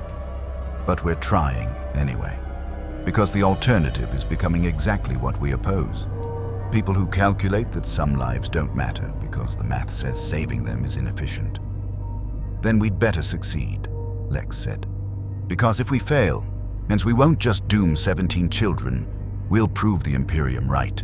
That mercy equals weakness. That idealism is luxury. That survival demands damnation, and anyone who refuses that truth deserves elimination. They reached the quarantine facility where 17 children waited, 11 infected, 6 exposed, all alive because 2 impossibilities had refused to accept acceptable losses. 30 days to save them. 30 days to prove that Jujutsu Kaisen's god and DC's mastermind could challenge 10,000 years of cruel necessity. 30 days to answer the question that had defined their entire journey. What happens when protection and domination stop fighting and start cooperating? When principles and pragmatism combine instead of compete? When genius and godhood both refuse to accept that the universe demands choosing between effectiveness and ethics? The answer would determine more than 17 lives. It would determine whether hope itself could survive in the 41st millennium, or whether the darkness had already won and they were just too stubborn to realize it. The 30 days became a testament to what impossible cooperation could achieve. Lex designed containment systems that combined Imperium paranoia with actual scientific methodology. Quarantine chambers where the children lived under constant monitoring but weren't treated as specimens awaiting execution. He developed genetic therapies based on the spatial manipulation effects Gojo's technique had inadvertently created during their extraction. Treatments that didn't cure Xeno's corruption but slowed its progression and might eventually reverse it. Gojo provided the human element Lex's cold calculations couldn't account for. He talked with the children, understood their fears, earned their cooperation with research protocols that less compassionate approaches would have demanded by force. His presence reminded everyone involved that these weren't just data points or infection vectors. They were 11-year-olds who wanted to live despite biology that marked them for death. Together, they achieved what neither could have accomplished alone. By day 15, 3 of the 11 infected children showed measurable reduction in xenoform genetic markers. By day 23, 2 more exhibited immune responses that attacked hybrid cellular structures. By day 30, that they had proof, incomplete, preliminary, desperately fragile proof, that Genestealer infection wasn't absolute. That treatment was theoretically possible. That execution wasn't the only option. Helbrecht reviewed their findings with the clinical skepticism of someone who'd been disappointed by hope too many times to trust it easily. But even his paranoia couldn't dismiss the data. Real results, actual progress, the beginning, just the beginning of something that might change how the Imperium fought one of its most terrifying enemies. Impressive, Helbrecht said, and the single word carried weight that more verbose praise never could. You've demonstrated that conventional inquisitorial methodology was suboptimal. That research value can exceed containment convenience. That, he paused, searching for words. These that perhaps mercy and security need not be mutually exclusive when properly balanced? So they live? Gojo asked. They live, Helbrecht confirmed, under permanent inquisitorial custody, as research subjects whose treatments may eventually restore full humanity or may prove their corruption irreversible. But alive, contributing to knowledge that might save future victims rather than simply being eliminated as present threats. He looked at both of them. You've proven your point. Whether that proves wise or catastrophic remains to be determined by time and outcomes. Gojo and Lex left the Inquisitor's presence with 17 lives saved and a partnership forged through impossible challenges. We did it, Gojo said, and for the first time since arriving in the 41st millennium, his voice carried something resembling hope. Saved everyone, proved that idealism isn't just naive sentiment, showed this universe that maybe, just maybe, there's a better way than 10,000 years of necessary atrocities. We saved 17, Lex corrected, a statistical irrelevance in a galaxy where billions die daily. But he paused, his brilliant mind processing something he'd never quite confronted before. Perhaps statistical irrelevance is the point. Perhaps changing this universe doesn't require revolutionizing everything at once, just refusing to accept that small victories don't matter, that individual lives are too insignificant to justify effort. They stood together at the edge of Forge World Metalica's observation deck, looking out at the stars that burned with alien wavelengths in this hostile reality. 2 beings from impossible worlds, trapped in the 41st millennium's darkness, having just proven that genius and godhood could achieve what neither faith nor force had managed alone. What happens now? Gojo asked. Now, Lex said, we see if our example spreads. If other Forge worlds notice that research produced better outcomes than execution, if the Mechanicus' faction wars shift toward innovation over orthodoxy, if the Imperium slowly, gradually, against every instinct that's kept it alive for 10,000 years, begins questioning whether survival through damnation is the only option available. That's a lot of ifs, Gojo observed. It's a beginning, Lex replied, which is more than this universe had before we arrived. Above them, Forge World Metalica's manufactorums continued their endless production. The Mechanicus prayed to the Omnissiah, for the Imperium ground souls into strategic necessities, and the galaxy remained as cruel and hostile as it had been for millennia. But in one quarantine facility, 17 children lived who should have died. In one Inquisitor's records, a precedent existed that mercy and security could coexist. In one Forge world's history, proof remained that genius and godhood, protection and domination, principles and pragmatism could achieve together what neither managed alone. It wasn't revolution, wasn't salvation, wasn't the triumphant ending where good conquered evil and justice prevailed. It was just 17 lives, just one small victory, and just the beginning of a question that would echo through their remaining time in the 41st millennium. If Jujutsu Kaisen's God and DC's Mastermind could challenge 10,000 years of cruel necessity and win once, could they do it again? Could their impossible partnership save more than just 17? Could protection and domination combine into something this dark galaxy had never seen? Heroism that actually worked without requiring damnation as payment? Time would tell. But for now, as Gojo Satoru and Lex Luthor looked out at the hostile stars and contemplated futures where hope wasn't heresy, one thing was certain. The 41st millennium had encountered something unprecedented. Two beings who refused to choose between effectiveness and ethics, who insisted both were necessary. So who proved that sometimes, just sometimes, you didn't have to sacrifice your soul to save lives, whether that philosophy would spread or be crushed, whether their partnership would reshape the Imperium or be destroyed by it. Whether genius and godhood could survive in a universe built on the certainty that mercy equals weakness. Those were questions for tomorrow. Today, 17 children lived, and that was enough. The Emperor protects. More stories await. Thank you for watching. Please like and subscribe.